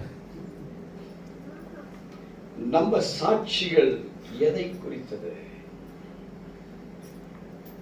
இங்க மிக அழகா இங்க வேதம் சொல்லுது, நான் யாரை பார்க்கணுமோ அவரை பார்த்து நான் சாட்சியா இருக்கணும்னு நினைச்சா என் சாட்சி எனக்கு கற்றுக் கொடுத்தவங்களை காட்டிலும் எப்படி இருக்கும்?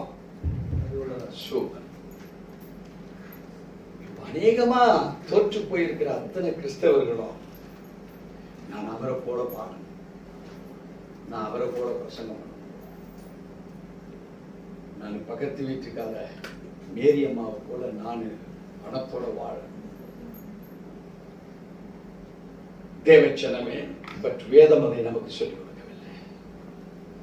வேதம் சொல்லுது, யாருடைய சாட்சிகளாய் நான் இருக்கிறபடினால் எனக்கு கற்றுக் கொடுத்த அறிவுள்ளவர்களை காட்டில் நான் இப்ப எப்படி இருக்கேன்? விசுவாசிக்கிறீங்களா? இப்ப சமயம் பேசுது உங்கள்கிட்ட. தேவ செயலுக்கு உங்களை உருவாக்கிட்டு இன்னிலிருந்து உங்க லைஃப் ஃபேக்டர் கொஞ்சம் லைட்டா சேஞ்ச் பண்ணி பாருங்க.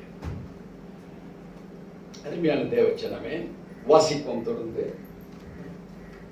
உம்முடைய கட்டளைகளை நான் கை கொண்டிருக்கிறபடியா. இங்கே this shows the present tense always. present tense, நான் எப்போதும் கை கொண்டிருக்கிறபடியால். அந்த வார்த்தை இங்க போட்டிருந்தா ரொம்ப ஜம்மன் இருக்கும். எப்படி? உம்முடைய கட்டளைகளை நான் எப்பொழுதும் கை கொண்டிருக்கிறபடியால். அது போராட்டலும் என்ன அர்த்தம்? நீங்க நானும் நேத்துக்கு கடைபிடிச்சோம், இன்னைக்கு வேண்டாமா? நீங்க வேணுமா வேண்டாமா? நேத்து மூச்சு விட்டுட்டீங்க, இன்னைக்கு வேண்டாமா? நேத்து சாப்பிட்டீங்க, இன்னைக்கு வேண்டாமா? இங்க வேதம் சொல்லுது, உம்முடைய கட்டளைகளை நான் கை கொண்டிருக்கிறபடியினால் முதியோர்களை பார்க்கிலும் ஞானமுள்ளவனாயிருக்கிறேன். எனக்கு முன்னாடியாக 20 ஆண்டுகள் அவங்க வேதத்தை படிச்சவங்க தான். அவங்களுக்கு எனக்கு என்ன டிஃபரன்ஸ் தெரியுமா? நான் அதை யார் முடிக்கிறான்னு பார்ப்போம். எனக்கு முன்னாடி இருந்தவங்க என்னை விட வேதத்தை அறிந்தவர்கள் தான். ஆனா நான் இப்ப அவங்கள விட பெஸ்ட். ஏன்?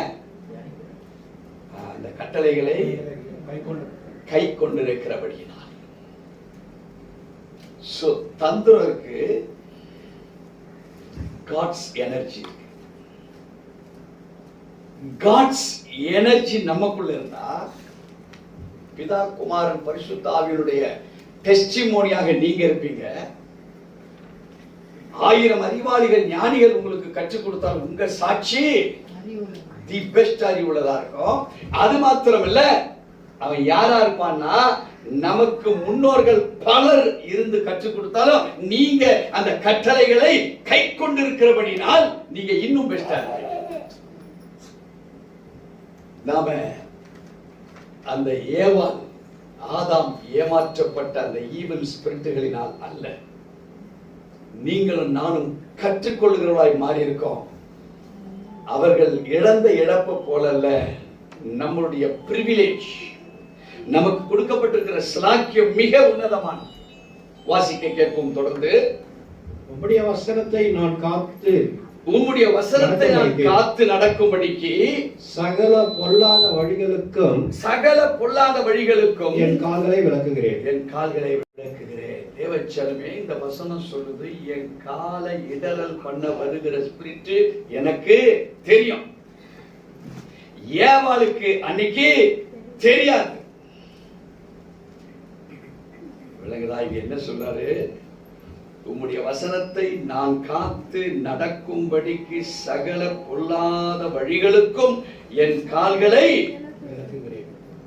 God given power of anointing to the individual.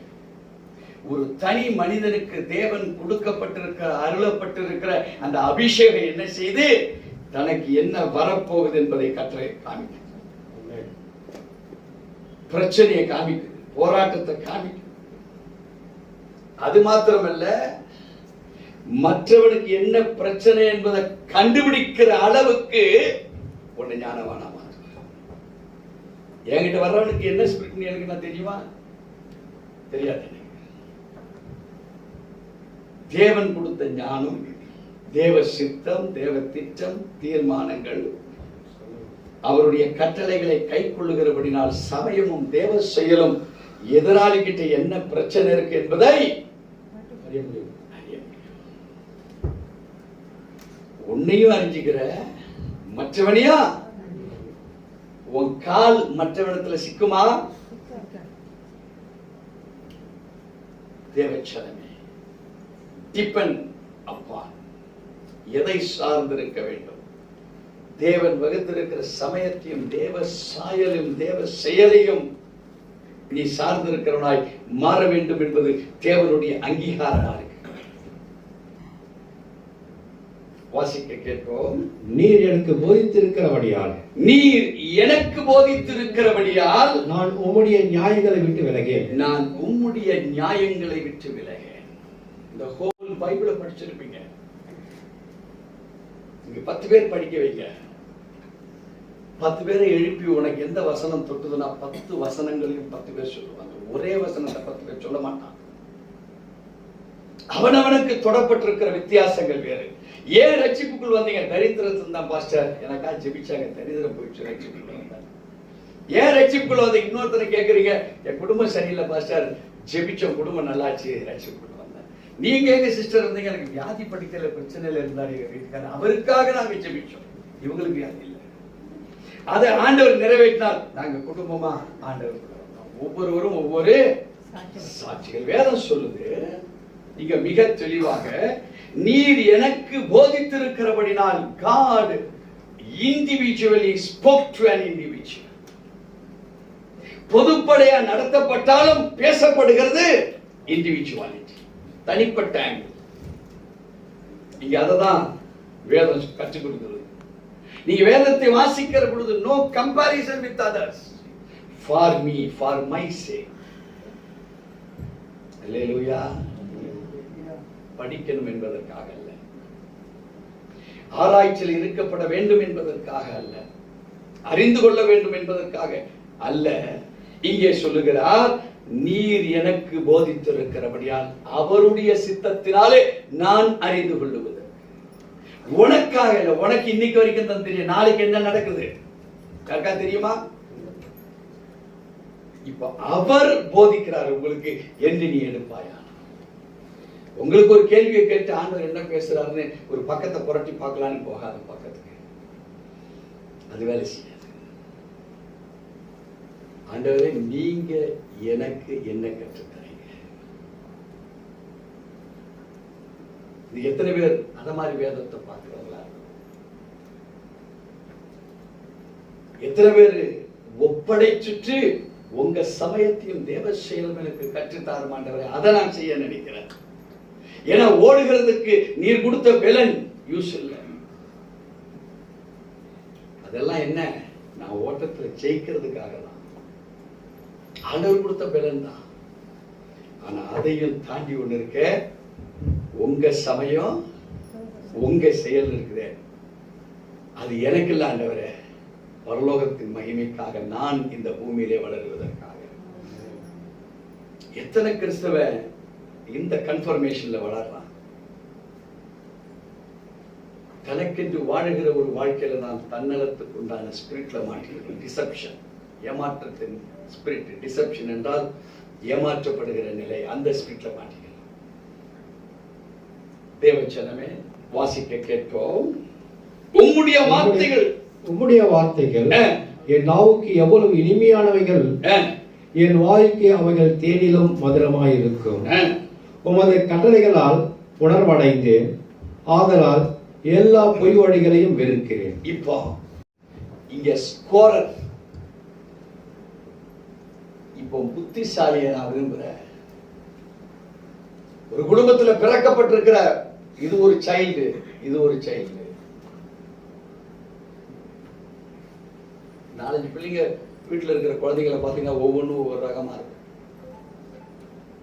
இந்த 9ல ஒண்ணு கூட உறுப்பு இருக்கு இல்லையா? 9 குழந்தைகளும் பாத்தீங்கன்னா 9 into 10 எத்தனை மாசம்? 90 மாசம். ஒவ்வொரு குழந்தையும் 10 மாசம்னா 90 மாசம் இருந்து பிறந்திருக்குதுங்க. அது யார் வீட்டு குழந்தைகளா? ராஜா ராணி வீட்டு குழந்தைங்க. இதெல்லாம் குறை இருந்திருக்குமா? பாட்டுதான்.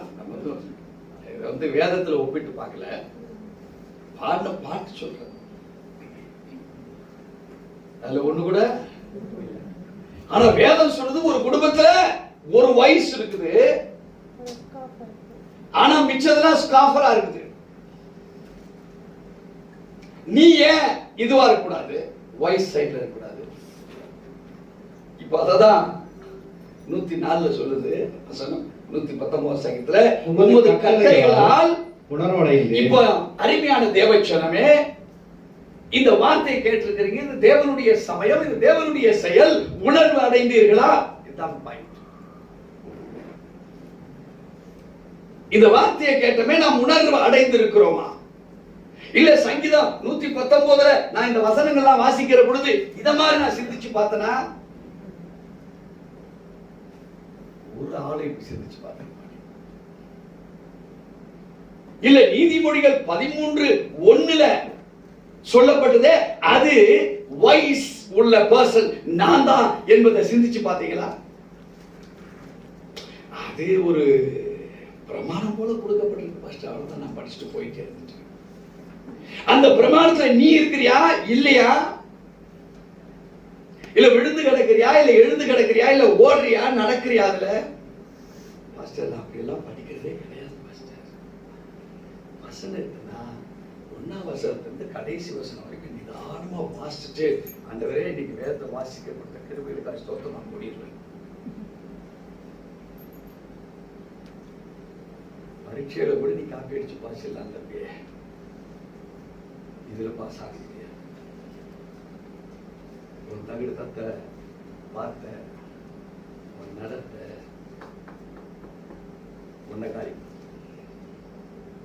நீ அவரை நினைச்சா, அவரை ஏமாத்த நினைச்சா அவரை நீ ஏமாத்த முடியாது. உன்னதான் நீ ஏமாத்த. இந்த மாக்கி நீ மத்தவனை பார்த்து அவனை பார்த்து சிரிச்ச பாரு, யாருலாமா நீ உன்னை பார்த்து சிரிச்சுக்கிறன்னு அர்த்தம். இங்கே வேதத்தினுடைய ரகசியம், if you are with God, நீங்கள் தேவனோடு இருப்பீர்களானால் தேவன் உங்களோடு இருப்பார்.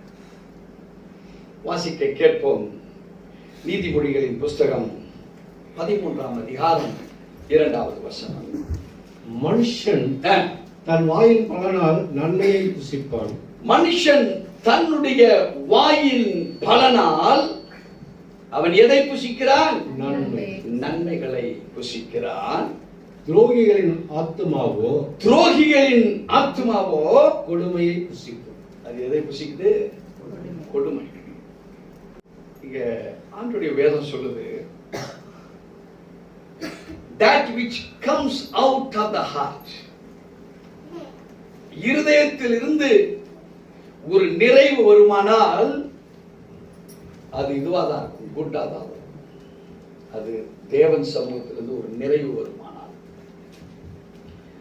இந்த நன்மைகள் எப்படிப்பட்டதா இருக்கும்? இது தேவனுடைய ட்ரெஷர்ல இருந்து வரும்.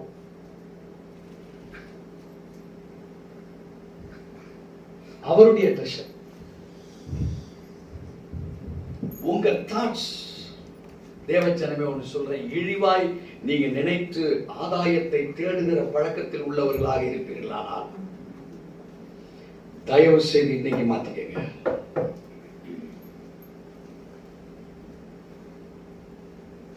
எந்த இழிவான ஆதாயம், it not from the treasure of God. இது தேவனுடைய பண்டக சாலையிலிருந்து வரல. விளங்குதுங்களா? புரியுதா? நீதிமொழியில் ரொம்ப அழகா சொல்றார் 13:2. மறுபடியும் வாசிங்க பாஸ்டர். மனுஷன் தன் வாயின் பலனால் நன்மையை புசிப்பான். தன் வாயின் பலனினாலே நன்மையை புசிப்பான். துரோகிகளின் ஆத்துமாவோ கொடுமையை புசிக்கும். கொடுமையை புசிக்கும். இன்றைக்கு ஒரு வேளை இங்க இருக்கிறவங்களுடைய வாழ்க்கையில சரிவு இருக்குன்னா அறியாமையில கொடுமைக்கு உண்டானதை உங்க வாயில் பலன் பெற்று. If it is good, இதுல எந்த பிரச்சனை இல்ல. The treasures are from God. ஒருவேளை 100 ரூபாய் நீங்க வாங்கி இருக்கிறீங்க, அது கடவுளுடைய ஆசீர்வாதம் வேற. அதே 100 ரூபாய் ஈட்டிக்காரன் ஒருத்தர் இருக்கிறான்.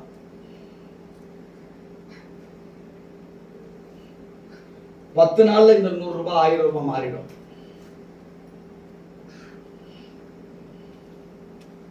It is not from the treasure of the God.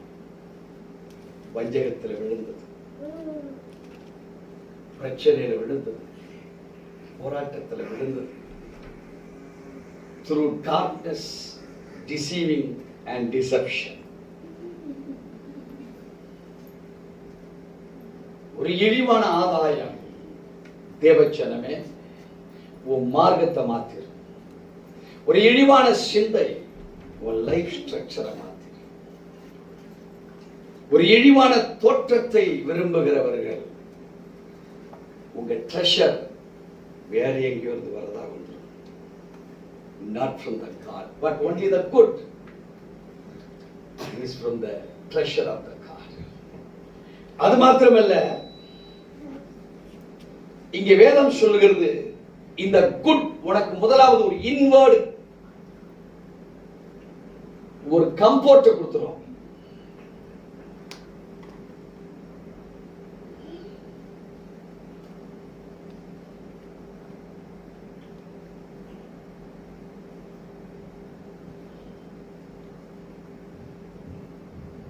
என்னைக்கு நீங்க உங்களுக்குள்ள ஒரு சமாதானத்தை நீங்க கண்டடையலையோ உங்க மேல இருக்க ஸ்பிரிட் வேற. முதல்ல நீங்க கிடையாது, ஸ்பிரிட் வேற. அது தேவனுடைய ஆவி இல்லை. எதுல சிக்குண்டு சிந்தையில இருந்தியோ அந்த சிந்தனையில ஒண்ணு சிக்குண்ட ஸ்பிரிட் ஒண்ணு ஆக்டிவிட்டியில இறங்கி இருக்கோம்.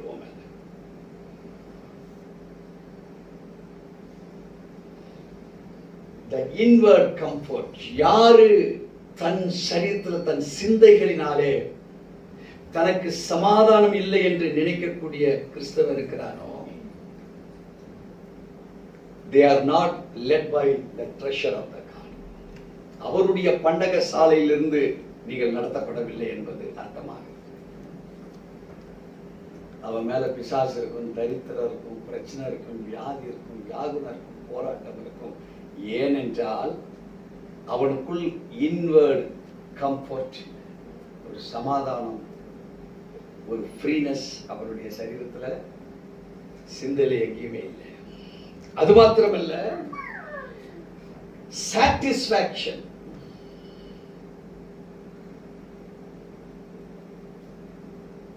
ஒரு திருப்தி.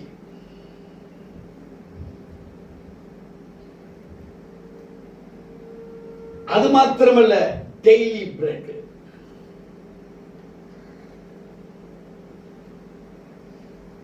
இது ஆகாரத்தை மாத்திரம் குறிக்கல, தேவனுடைய வார்த்தையும் குறிக்குது. உனக்கு கிடைச்சிருக்க இந்த ட்ரெஷர் தேவனுடைய பண்டக சாலையிலிருந்து உன் மேல இறங்குதுன்னா, சாப்பிடுறியோ உன் வயிறு ஆகாரத்தினால் நிரப்பப்படும். உன் சத்துவம் குறையாது.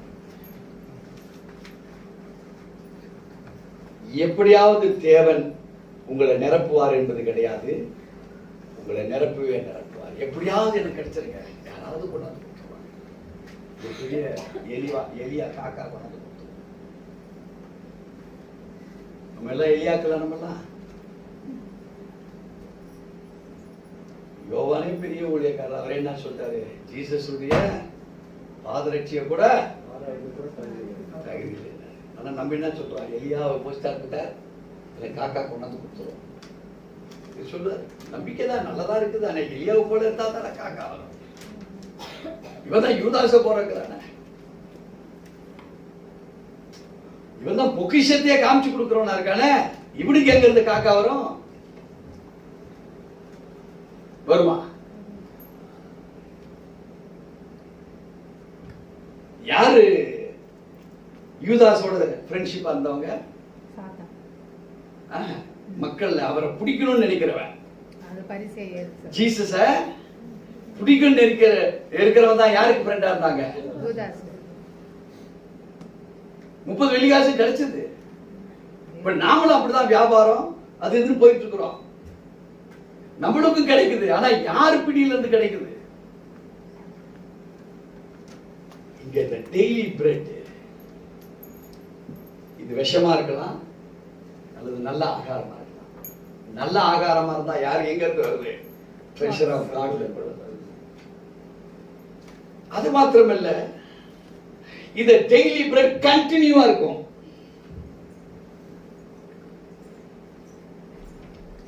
வெள்ளிக்கிழமையோட நீ 2 மடங்கு எடுத்து வச்சுக்க வேண்டிய அவசியம் இல்ல. சனிக்கிழமை ஏன் 2 நாள் எடுத்து வச்சுக்கிட்டாங்க? ஞாயிற்றுக்கிழமை மன்னா கொட்டாது. ஆனா இன்னைக்கு எப்படி உனக்கு? இயேசு 3 வேளைக்கு நீ எப்ப வேணாலும் பாத்திரத்தை திறந்துக்க வேண்டியதான். அதான் பாதி கிறிஸ்தவ தொப்பையோட இருக்கிறாங்க. அப்போ உங்க வாழ்வு எப்படி?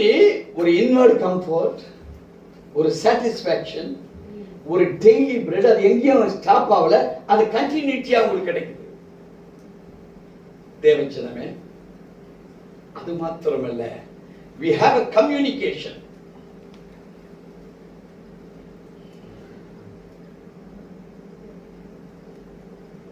தேவனோட என்ன இருக்கு நமக்கு? ஒரு continuity communication. Why this communication? To edify ours. Edify. இந்த communication edify பண்ணுது,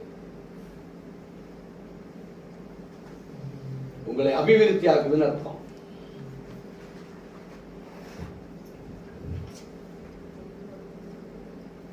தேவச்சனமே, மறுபடியும் பாகத்தை 13:2 வாசிக்க கேட்கிறோம். மனுஷன் தன் வாயின் பலனால் நன்மையை புசிப்பான். துரோகிகளின் ஆத்துமாவோ, இங்க துரோகிகளின் ஆத்துமாவா தான் டிரான்ஸ்கிரிப்ஷன் பேர்.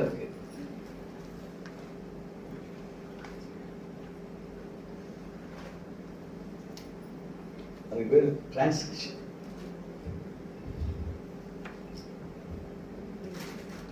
இங்கே டிரான்ஸ்கிரிப்ஷன்ஸ், இங்கே துரோகிகளின் ஆத்மா, the soul of transgressors.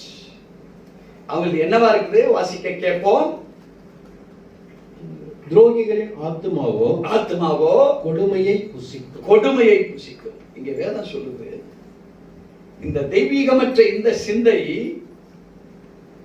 ஒரு நிலை கொள்ளுகிற ஒரு அனுபவமாக ஒரு மனிதனுடைய ஆத்மாவில் போய் நிற்குது. அது மாத்திரமல்ல, it brings mischiefs, தீங்குகளை உள்ள கொண்டு வரும். மனித நம்ம சாயல எப்படி வேஷம் தரித்துக் கொள்கிறோம் என்றால், தேவ சாயலை போல வேஷம் தரித்துக் கொள்கிறோம். தேவ சாயலை போல அல்ல, தேவ சாயலாக தான் இருக்கணும் நீங்களும் நானும். அதை போல அப்படின்னா மாதிரி. இப்ப நீங்களும் நானும் அந்த மாதிரி இந்த மாதிரிக்காக நம்மள ஆண்டவர் உருவாக்கல, அவரையே நமக்குள்ள உருவாக்கி இருக்கிறார். எத்தனை பேர் விசுவாசிக்கிறீங்க? நம்ம எந்த மாதிரி இருக்கிறோம்? அந்த மாதிரி இல்ல, அவருடைய வகையாகல இருக்கிறோம். அவருடைய வைகளாகவே நாம இருக்கிறோம். அப்ப இந்த தேவ செயல், it depends upon the time. உன்னுடைய நேரங்கள் எப்படி அதை நீ வகுத்திருக்கிறாயோ. பசிக்கிற ஆண்டவரே எனக்கு சாதம் வேணும், அப்போ பசிக்கிற தேவ சாயல் தான் உன் மேல. உன்னை எதுக்கு அழைச்சிருக்கிறாரு? நீ பசிக்காட்டாலும் நீ சாப்பிட்ட சாயலை தான் உனக்கு கொடுத்திருக்கிற. நீ பசிக்குதுன்னா தேவனுடைய சாயலை இன்னும் பெற்றுக்கொள்ளல, பிசாசுடைய தந்திரத்துல நம்ம என்னைக்குனாலும் விடுறோம். பசி என்ன செய்யுது? ஏதாவது ஒரு திருடுறதுக்கோ பொய் சொல்றதுக்கோ எப்படியாவது நம்மளை கொண்டு போயிடும். பட் தேவனுடைய சாயல், அவர் சொன்னார், மனிதன் அப்பத்தினால் மாத்திரமல்ல வார்த்தையினால் பிழைப்பான். என்னைக்காவது உங்களுக்கு பசி வந்திருக்கிற போது உங்க ஜெபத்தில் இப்படி சொல்லியிருக்கீங்களா? ஆண்டவரே பயங்கர பசியா இருக்கு, ஆனா வேதம் சொல்லுது உங்களுடைய வார்த்தையினால் பிழைப்பான் என்று சொல்லி உங்க பசி உங்களை விட்டு போயிருக்குதா? நம்ம தான் 2 வேளைக்கு சேர்த்து மொத்தமா சாப்பிட்டுருமே, வயிறு என்ன உப்பசமாய் பசிக்கவே மாட்டேன். ஆனாலும் எதுனா அந்த வீட்டுல சொல்லுவாங்க பெருங்காய பொடியை போட்டு கலந்து இப்ப குடிங்க, அந்த வயிறு சரியாயிடும். அவர் குடிச்சிட்டு மறுபடியும் என்ன பண்றாரு, மறுபடியும் சார்ஜ் ஏற்றிக்கிறார். அது போய் ஜீரணம் ஆகட்டுமே, கொஞ்ச நேரம் தான். இப்ப என்ன இருக்கு, இப்போ வேதமும் அப்படிதான். ஏற்றுக்கொள்ள வேண்டியதை ஏற்றுக்கொள்ளாம இருந்து ஏற்றுக்கொள்ளாததை ஏற்றுக்கொண்டா என்னதான் பெருங்காயத்தூளை சாப்பிட்டாலும் இந்த வயிறு சரி வருமா? அதே போலதான் ஆவிக்குரிய ரீதியில ட்ரெஷர் ஃப்ரம் த காடுக்கு பதிலாக வேற எங்க இருந்து வந்தாலும் இன்போர்ட் கம்போர்ட் கிடையாது, சாட்டிஸ்பாக்சன் கிடையாது, டெய்லி பிரெட் கிடையாது, அது கண்டினியூயா கிடைக்கும்ன்றது கிடையாது, கம்யூனிகேஷன் கிடையாது, நாம் வளர்த்தப்படுகிற நிலையும் கிடையாது. நம்ம யாரா இருக்கிறோம் இப்போ? டிரான்ஸ்கிரிஷன், அக்கிரம சிந்தையின் தேவனுக்கு விரோதமான ஒரு பணியாளாக மாறுகிறோம். ஆனா நமக்கு தெரியாது, நம்ம கிறிஸ்தன் சொல்லி கைத்தட்டி பாடிட்டு இருக்கோம். சர்ச்சைக்கு வந்து வேதத்தை கையில் வச்சுங்க சர்ச்சைக்கு. நான் சாதாரண வரேன்னா வேதம், நான் கிறிஸ்தவ பாத்தீங்களா, தெரியுதா? வேதம் தெரியுதா? வேதத்தோட டெய்லி சர்ச்சை. தேவச்சனமே, வெளிப்படுத்தலின் புஸ்தகம் 18ஆம் அதிகாரம், கொஞ்சம் பெரிய வாக்கியம். ஒரு தடவை பாஸ்ட் படிப்பார், கொஞ்சம் கவனமா கேளுங்க. வெளிப்படுத்தலின் புஸ்தகம் 18ஆம் அதிகாரம் வசனம் 1 - 10 வரையில் நம்ம அப்படியே வாசிக்கிறோம். எங்கெங்க நிறுத்துறோமோ அங்க மாத்திரம் நம்ம சில காரியங்கள் கற்றுக்கிறோம். வாசிக்க கேட்போம். இவைகளுக்கு பின்பு வேறொரு தூதன் மிகுந்த அதிகாரமுடையவனாய் வானத்திலிருந்து இறங்கி வர கண்டேன். அவனுடைய மகிமையினால் பூமி பிரகாசமாயிற்று. அவன் பலத்த சத்தமிட்டு, மகா பாபிலோன் விழுந்தது விழுந்தது, அது பேய்களுடைய குடியிருப்பும் சகல விதமான அசுத்தாவிகளுடைய காவல் வீடும் அசுத்தமும் அருவருப்பும் உள்ள சகலவித பறவைகளுடைய கூடுகளும் ஆயிற்று. அவளுடைய வேசித்தனத்தின் உக்கிரமான மதுவை எல்லா ஜாதிகளுக்கும் குடித்தார்கள். பூமியின் ராஜாக்கள் அவளுடைய வேசித்தனம் பண்ணினார்கள். பூமியின் வர்த்தகர் அவளுடைய செல்வ செருக்கின் மிகுதியினால் ஐஸ்வர்யவான்களானார்கள் என்று விளம்பின. பின்பு வேறொரு சத்தம் வானத்திலிருந்து உண்டாக கேட்டேன். அது, என் ஜனங்களே, நீங்கள் அவளுடைய பாவங்களுக்கு உடன்படாமலும் அவளுக்கு நேரிடும் வாதைகளில் அகப்படாமலும் இருக்கும்படிக்கு அவளை விட்டு வெளியே வாருங்கள். போதும். தேவச்சனமே, இங்க வேதம் ஒரு கூட்டத்தை சொல்லுது. இந்த கூட்டம் டோட்டல் அடற்றில விழுந்து போய் கிடைக்கும். இப்போ முன்குறிக்கப்பட்ட விசுவாசம் உள்ள கேட்டுக்கொண்டு இருக்கிறவர்களுக்காக ஒரு தூதன் ஒரு சவுண்ட் கொடுக்கிறார். அந்த தூதன் என்ன சொல்றாரு? பின்பு வேறொரு சத்தம் வானத்திலிருந்து உண்டாகி அதை கேட்டேன். அது, என் ஜனங்களே. நீங்க இப்ப எந்த ஜனத்துல இருக்கிறீங்க அது உங்களுக்கு தெரியும். தோற்று போன ஜனமா இருக்கிறீங்களா? வியாதி உள்ள ஜனங்களா இருக்கிறீங்களா? போராட்டத்தில் இருக்கிற ஜனங்களா இருக்கிறீங்களா? இப்ப இந்த சத்தத்தை நீங்க கேட்கிறவங்களா நீங்க விசுவாசித்தீங்கன்னா உங்க லைஃப்ல இப்பவே சேஞ்ச். இப்ப இந்த சத்தம் சொல்லுது, என் ஜனங்களே, நீங்கள் அவளுடைய பாவங்களுக்கு உடன்படாமலும் அவளுக்கு நேரிடும் வாதையிலிருந்து அகப்படாமலும் இருக்கும்படி Now, what are all the difficulties you face in your life? எப்படிப்பட்ட எந்த சூழ்நிலையில் உங்க பிரச்சனைகளை நீங்க சந்தித்து இருக்கிறீங்க? ஆண்டவர் சொல்றாரு, நீங்க வெளியே வாங்க.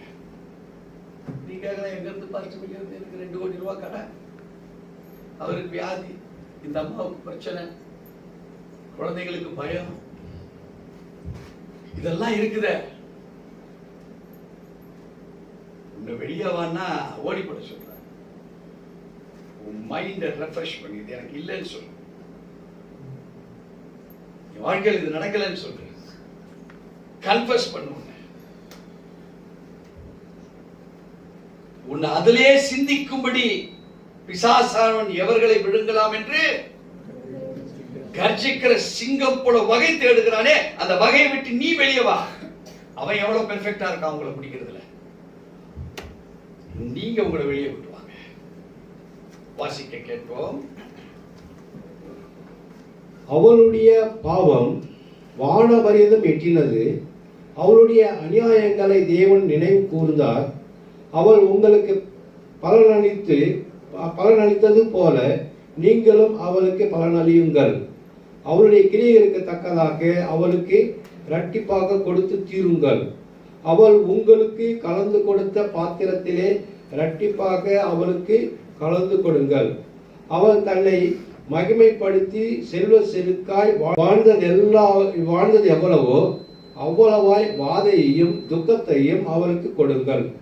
நான் ராஜஸ்திரியாய் வீற்றிருக்கிறேன், நான் கைம்பெண் அல்ல, நான் துக்கத்தை காண்பதில்லை என்று அவள் தன் இருதயத்திலே எண்ணினாள். ஆகையால் அவளுக்கு வரும் வாதைகளாகிய சாவும் துக்கமும் பஞ்சமும் ஒரே நாளிலே வரும். அவள் அக்கினியினாலே சுட்டெரிக்கப்படுவாள். அவளுக்கு நியாய தீர்ப்பு கொடுக்கும் தேவனாகிய கர்த்தர் வல்லமையுள்ளவர். எதை சொல்றாரு? 2 விதமான காரியங்களை மறைமுகமாய் கற்றுக் கொடுக்கிறார்.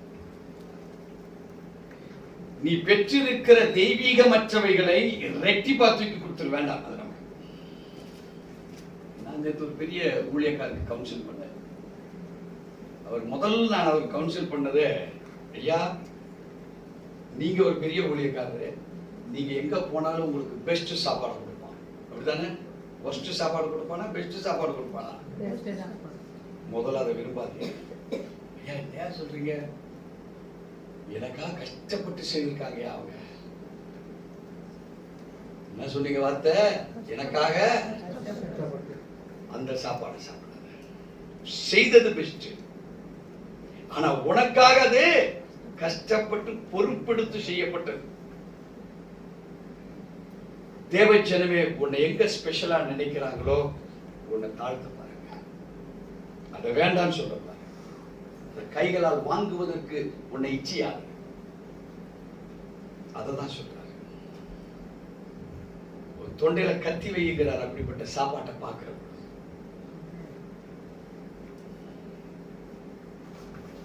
தகுதியற்றவைகள் மீது உன் சிந்தனையை பறக்க விட்டாது. அது கூட்டமே வேற. உன்னை ஸ்பெஷலா அடிச்சிருக்கிறாரு. வேறொரு சத்தம் உனக்கு கேட்கப்பட்டிருக்கு. இதுவரையில் கேட்கப்பட்ட சத்தம் உன்னை கவிழ்த்து போடுவதற்காக, உன்னை உரிவதற்காக, ஒரு ரத்தத்தை உரியதற்காக, ஒரு ரட்சிப்பை உடைப்பதற்காக, நீ நல்லா இருக்க கூடாது என்பதற்காக கேட்க சத்தத்தை ஏமாந்து கேட்டு வாழ்க்கை. When God calls with you with another opportunity, ஒரு புதுமையான ஒரு வார்த்தையினாலே உங்களை கூப்பிடுகிறாரு. கூப்பிட்டு சொல்றாரு, இதெல்லாம் திருப்பி டபுளா கொடுத்து தலைவலி ஒழிச்சிட்டு. ரொம்ப கேர்ஃபுல்லான வாழ்க்கை தான் ட்ரெஷர் ஃப்ரம் த காட்ல இருந்து பெற்று. அது இருந்தா உங்கள்கிட்ட பிசாசு அணுகாது, வியாதி அணுகாது, வியாகுலம் அணுகாது. நம்மளை அறியாத நம்முடைய முன்னோர்கள் வசமாய் நம்மிடத்துல இருந்து பிணைக்கப்பட்டிருக்கவைகள். இந்த வேதத்தை ஆராய்ச்சி பார்த்தீங்கன்னா ஃப்ரம் ஜெனரேஷன்ஸ் உங்களை பிடிச்சிருக்கும். அதெல்லாம் கணவன் வம்சவழி, மனைவி வம்சவழி, மாமனார் மாமியார் வீட்டு வம்சவழி, அது எங்கிருந்து வந்தது என்றே தெரியாது நமக்கு. வாசிக்க கேட்போம். அவளுடனே வேசித்தனம் செய்து செல்வ செருக்காய் வாழ்ந்த பூமியின் ராஜாக்களும் அவள் வேகிறதனால் உண்டான புகையை காணும் போது அவளுக்காக அழுது புலம்பி இது என்ன நடக்குதுன்னா, கொடுத்தவங்க கொடுக்கல, கொடுத்தவங்க மரித்து போனாங்க. நம்ம நிலைமை என்ன ஆகுது? இப்ப இல்ல, அவங்களுக்காக அழுது புலம்புறோம். நல்லா செய்துட்டு இருந்தாங்க. நம்ம மைண்ட பிசாசு என்ன பண்ணுதுன்னா, இது மேல நம்பிக்கை வைக்கிறது எங்க வைக்க சொல்லுது. இதுவும் தப்புதான், இதுவும் தப்புதான். எங்க வைக்கணும்? பிதாவாகிய தேவனுடைய திட்டத்தின் மேல. ஆண்டவரே, எந்த சமயத்துல அவருடைய செயல், எஸ் சுவாமி என்னைக்கு அதை எனக்கு செய்றீங்க? ஆவியானவர் என்னைக்கு எனக்குள் அது நிறைவேற்றப்படுகிறது? தேவ ஜனமே, இவைகளை மறக்கிறோம். இங்க அதான் வேதம் சொல்லுது. அவளுக்கு உண்டான வாதையினால் 10 பயந்து தூரத்திலே நின்று, ஐயையோ பாபிலோன் மகாநகரமே, பலமான பட்டணமே, ஒரே நாளிகையில் உனக்கு ஆக்கினை வந்ததே என்பார்கள். இதுல 2 டைப்ஸ் ஆஃப் கான்செப்ட்ஸ் இருக்கு. ஒரு கான்செப்ட் நீ உணர்ந்து அந்த பாபிலோனை பார்த்து சொன்னேனா, அந்த பாபிலோன் அங்க உடல, உனக்குள்ள இந்த பாபிலோனே விழுந்து போ. எத்தனை பேருக்கு விளங்கி? கொஞ்சம் சொல்லுங்க, டக்குன்னு சொல்லுங்க. எத்தனை பேருக்கு ஒழுங்கா விளங்கி? மறுபடியும் சொல்றேன். இப்ப பாபிலோன் உடைந்தது என்று மகிழ்கிறார். இது என்ன மகிழ்ச்சினா, அந்த பாபிலோனை நான் உள்ள பெருசா நினைச்சிருந்தேன், இப்போ அந்த பாபிலோன் என்ன விட்டு உடைஞ்சிச்சு. இப்ப நான் ஃப்ரீ ஆயிட்டேன். ஒருவேளை இப்படி ஐயோ எனக்குண்டான பாபிலோன் ஒரு எவ்வளவு உயரம், அது உடைஞ்சு போச்சு, நான் வருத்தப்பட்டனா, என் ட்ரெஷர் காட் கிட்ட இல்லை. உங்களுக்குள் இப்போ பலர் ஏமாற்ற நிலையில உட்கார்ந்துருக்கீங்க. நீங்க பாபிலோன் உடைந்ததுக்கு வருத்தப்பட்டு இருக்கீங்க. ஆனா ஆண்டவர் என்ன நினைக்கிறாரு? பாபிலோன் உனக்குள்ள இருந்து உடைச்சது பாரு, அதுக்கு சந்தோஷப்படுறதுக்கு தான் உங்ககிட்ட பேசிட்டு இருக்காரு. எத்தனை பேருக்கு உண்மையிலே விளங்கி இருக்கு எனக்கு தெரியல. நான் பல விளக்கங்களை நான் வச்சிருக்கிறேன் இந்த வேத வாஸ்து. நீங்க சரியா விளங்கிக்கிட்டீங்கன்னா ட்ரெஷர் ஆஃப் த காட் உங்க கையில் இருக்கும். நேரா மத்தேயுக்கு அழைக்கிறார் ஆண்டவர். 12ஆம் அதிகாரம்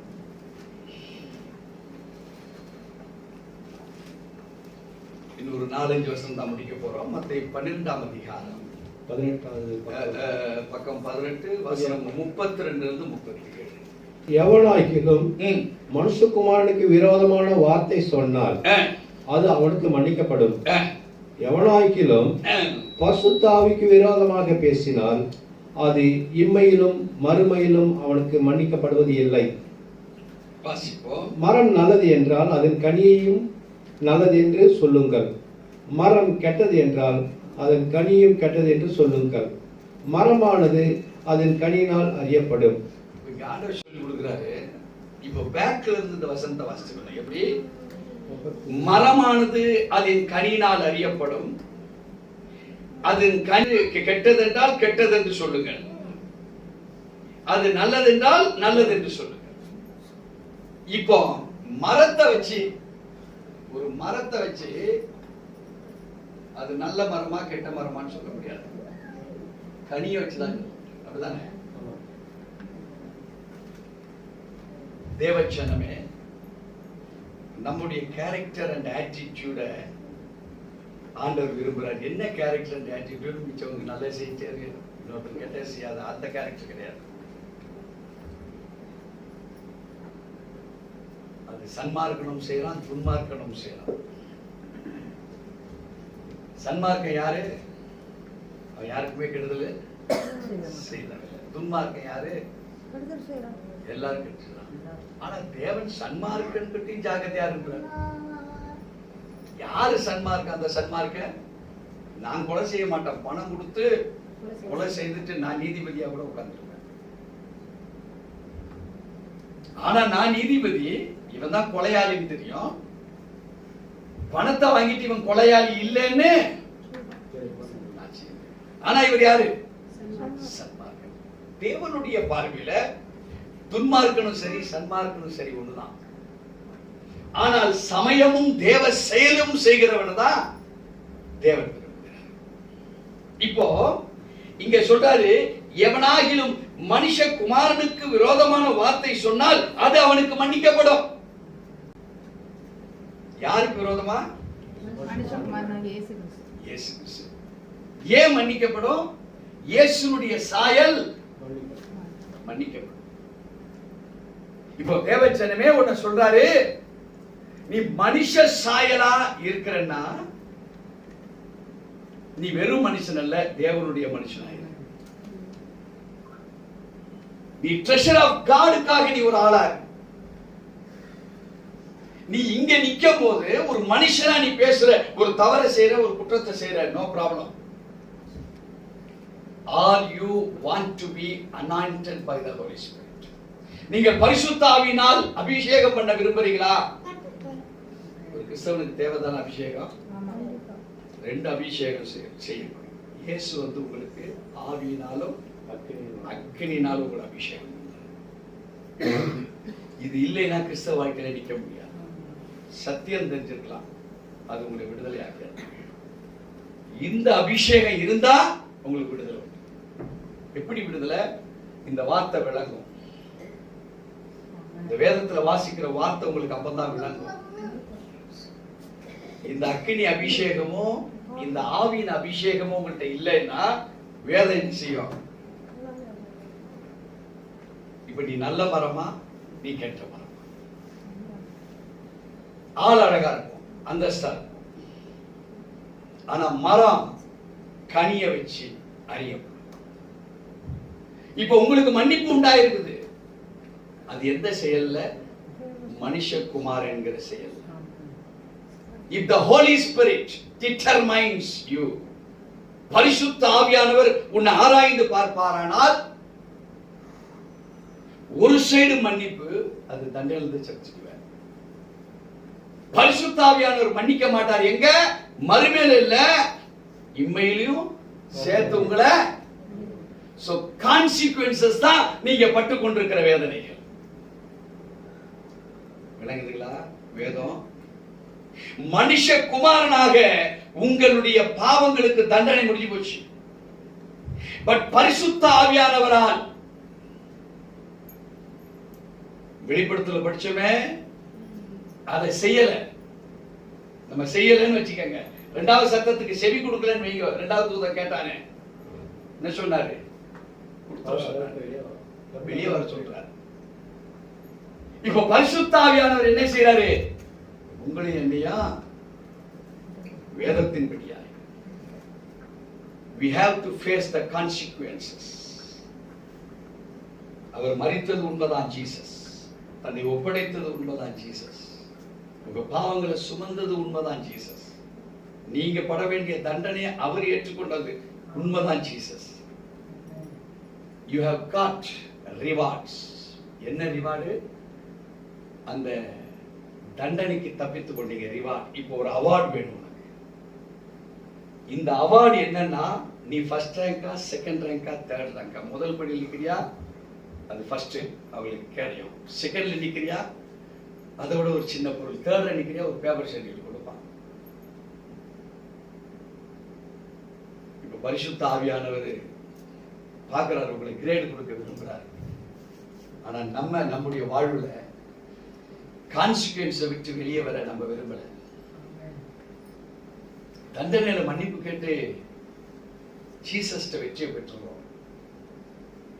ஆனா மறுமைக்கும் இம்மைக்கும் பரிசுத்த ஆவியானவரை கொண்டு, இஃப் இட் இஸ் தேவ செயல், நீங்க மன்னிக்கப்பட்டிருப்பீங்க. அது தேவ சமயமா வந்தா அது மன்னிக்கப்பட்டிருப்பீங்க. ஆனா ரெண்டுமே இல்லாததுனால இன்னைக்கு நம்ம வாழ்க்கையில என்ன இருக்கு? பிரச்சனைகள் பேஸ் பண்ணிட்டு. வாசிக்க கேட்போம் தொடர்ந்து. வெறியன் பாம்பு குட்டிகளே, நீங்கள் பொல்லாதவர்களாய் இருக்க நலமானவர்களை எப்படி பேசுவீர்கள்? இருதயத்தின் நிறைவினால் வாய் பேசும். நல்ல மனுஷன் இருதயமாக்கிய நல்ல பொக்கிஷத்திலிருந்து நல்லவைகளை எடுத்து காட்டுகிறான். பொல்லாத மனுஷன் பொல்லாத பொக்கிஷத்திலிருந்து பொல்லாதவைகளை எடுத்து காட்டுகிறான். மனுஷன் பேசும் வீணான வார்த்தைகள் யாவையும் குறித்து நியாய தீர்ப்பு நாளிலே கணக்கு ஒப்புவிக்க வேண்டும் என்று உங்களுக்கு சொல்லுகிறேன். ஏனெனில் உன் வார்த்தைகளினாலே நீதிமான் என்று தீர்க்கப்படுவாய், அல்லது உன் வார்த்தைகளினாலே குற்றவாளி என்று தீர்க்கப்படுவாய் என்றார். தேவச்சனமே பாண்டவர் சொல்லிட்டாரு, the word is with us. நம்ம கிட்ட தான் அந்த வார்த்தை இருக்கு. நீங்க வெற்றியா வெற்றி இல்லையா அது உங்க கையில தான் இருக்கு. கடைசியாக வாசித்து முடிக்க போகிறோம். ரோமர் 6ஆம் அதிகாரம்.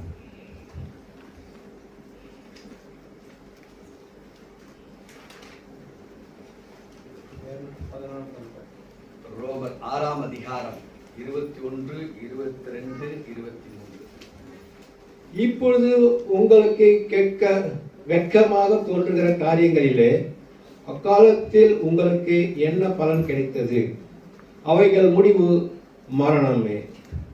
இப்பொழுது நீங்கள் பாவத்திலிருந்து விடுதலையாக்கப்பட்டு தேவனுக்கு அடிமைகளானதினால் பரிசுத்தமாகுதல் உங்களுக்கு கிடைக்கும் பலன். முடிவோ நித்திய ஜீவன். பாவத்தின் சம்பளம் மரணம், தேவனுடைய கிருபை வரமோ நம்முடைய கர்த்தராகிய இயேசு கிறிஸ்துவினால் உண்டான நித்திய ஜீவன். இப்போ ஒன்றை உறுதிப்படுத்துறாரு, நெகட்டிவா தான் இருக்கும். நெகட்டிவ் பாசிட்டிவ் ஆகுதா? இல்ல. நெகட்டிவ் வெற்றி பெற்றவர் ஒரே ஒருவர், யாரு? இயேசு கிறிஸ்து. இங்க சொல்றாரு, நம்முடைய கர்த்தராகிய இயேசு கிறிஸ்துவினால் உண்டானது என்னது? நித்திய ஜீவன். இது எங்க இருந்து கிடைக்குது? தேவனுடைய கிருபை வரத்தினால. இப்ப இந்த கிருபை வரம், what is its activity? அதே ரோமருக்கு எழுதின நிருபம் 6ஆம் அதிகாரம் 17 இருந்து 20 வரைக்கும் வாசித்து அறிக்கை விட போகிறோம். முன்னே நீங்கள் பாவத்திற்கு அடிமைகளாய் இருந்தோம். இப்பொழுது உங்களுக்கு ஒப்புவிக்கப்பட்ட உபதேச சட்டத்திற்கு நீங்கள் மனப்பூர்வமாய் கீழ்ப்படிந்ததினாலே. இப்ப ஆண்டவர் சொல்றாரு, the teaching what did we hear today? நீங்க கேட்டதினாலே ஷமா, நீங்க கேட்டதினாலே, இதுவரைக்கும் கேட்டதினால, நீங்க ஆண்டவருடைய வேதம் சொல்லுது, முன்னே நீங்கள் பாவத்துக்கு அடிமைகளாய் இருந்து இப்பொழுது உங்களுக்கு ஒப்புவிக்கப்பட்ட உபதேச சட்டத்திற்கு நீங்கள் மனப்பூர்வமாய் கீழ்ப்படுகிறதுனாலே தேவனுக்கு ஸ்தோத்திரம் சொல்றாரு. 18 சொல்லுது, பாவத்தினின்று நீங்கள் விடுதலையாக்கப்பட்டு நீதிக்கு அடிமைகளானீர்கள். ஆண்டவர் சொன்னாரு, பாவத்துக்கு அவரே என்ன எடுத்துக்கிட்டாரு? அடிமைத்தனத்தை அவர் எடுத்தார். அவருடைய நீதியை இப்ப நமக்கு என்ன சொல்றாரு? ஃப்ரீயா பங்கா கொடுத்தாரு. உங்களுக்கு எனக்கு நீதியை வெளிப்படுத்தல சொல்லப்பட்ட சத்தத்தை யார் நிறைவேற்றா? இயேசு கிறிஸ்து நிறைவேற்றுகிறார். அந்த சத்தம் உனக்கு எனக்கும் கேட்கும் தான், ஆனா கேட்காத அடிமைகளா இருக்கிறோம், பாண்டேஜில் இருக்கிறோம் நம்ம. அது சாதாரண ரட்சிக்கப்பட்ட கிறிஸ்தவனா இருக்கட்டும், உயர்ந்த நிலையில பல ஆண்டுகளாக ஊழியம் செய்கிற ஊழியக்காரராக கூட இருக்கட்டும், அவருடைய பார்வையில எல்லா ஆத்மாவும் சமம் தான். அவர் எதையும் இழக்க விரும்பல. அதனால்தான் அவர் சொல்லுகிறார், உங்க மாம்ச பலவீனத்தில் இருந்து 19 வசனம், மனுஷர் பேசுகிற பிரகாரமாய் பேசுகிறேன், அக்கிரமத்தை நடப்பிக்கும்படி முன்னே நீங்கள் உங்கள் அவயங்களை அசுத்தத்திற்கும் அக்கிரமத்திற்கும் அடிமைகளாக ஒப்பு கொடுத்தது போல இப்பொழுது பரிசுத்தமானதை நடப்பிக்கும்படி உங்கள் அவயங்களை நீதிக்கு அடிமையாய் ஒப்பு கொடுங்க. ஏதோ ஒரு அடிமையா இருக்கிற நீ விரும்புற மனுஷன் எப்படிப்பட்டவனா இருக்கான்? அடிமையா இருக்கலாம் விரும்புறான். அத ஆண்டவர் என்ன சொல்றாரு, அங்க பாவத்துக்கு அடிமையா இருக்கிற நீ ஏன் நீதிக்கு அடிமையா இருந்துட்டு போய? விளக்குதுங்களா? எதையோ அறியாமையில போய் மாட்டிக்கிட்டு ஏன் அடிமையா இருக்கிற? நீதியை குறித்து நான் நீதிக்காக நிக்கிறேன்னு சொல்லி பாருங்க. இந்த அடிமை இப்படி கூட உன்னை இங்கத்து மாத்த உன் இடத்தை வாசிப்போம். பாவத்திற்கு நீங்கள் அடிமைகளாய் இருந்த காலத்தில் நீதிக்கு நீங்கினவர்களாய் இருந்தீர்கள். நீங்க பாவத்துக்கு அடிமையா இருந்த போது எந்த அடிமைகள் இருந்து நீங்க இருந்தீங்க? நீதியிலிருந்து. இப்போ உங்களை ஷிஃப்ட் பண்ண சொல்றாரு, ஜஸ்ட் a small shift. 13ஆம் அதிகாரம் நீதிமொழி 2வது வசனம் என்ன சொல்லுச்சு? நீங்க ஃபர்ஸ்ட் அதிகாரத்துல ஸ்காஃபரா இருக்கீங்க. 2வது வசனம் என்ன சொல்லுது? தன் வாயின் பலனால நன்மையை புசிப்பான். நீங்க சொல்லுங்க, நான் இனிமேல் பாவத்துக்கு அடிமையா? நான் அடிமைதான். ஆனா எதுக்கு அடிமை? நீதிக்கு அடிமை. சொல்லிப்பாரு. உன் மேல இருந்த ஸ்பிரிட் போவல்னா எதுக்கு அடிமையா இருந்த? ஆண்டவரே, இப்ப நான் யாருக்கு அடிமையா இருக்க விரும்புறேன்? நீதிக்கு அடிமையா. Shifting of point. இந்த ஸ்காஃபருடைய இந்த அடிமை நமக்கு வேண்டாம். வாய்ஸ் புத்திசாலி எங்க இருந்து வருது? Treasure of the God. அப்போ டிரான்ஸ்கிரிப்ஷன், நான் அக்கிரம சிந்தைக்கு அடிமை கிடையாது. இனி நான் வாய்ஸ் புத்திசாலித்தனத்துக்கு என்னை அடிமையாக கொடுக்கிறேன். அப்படி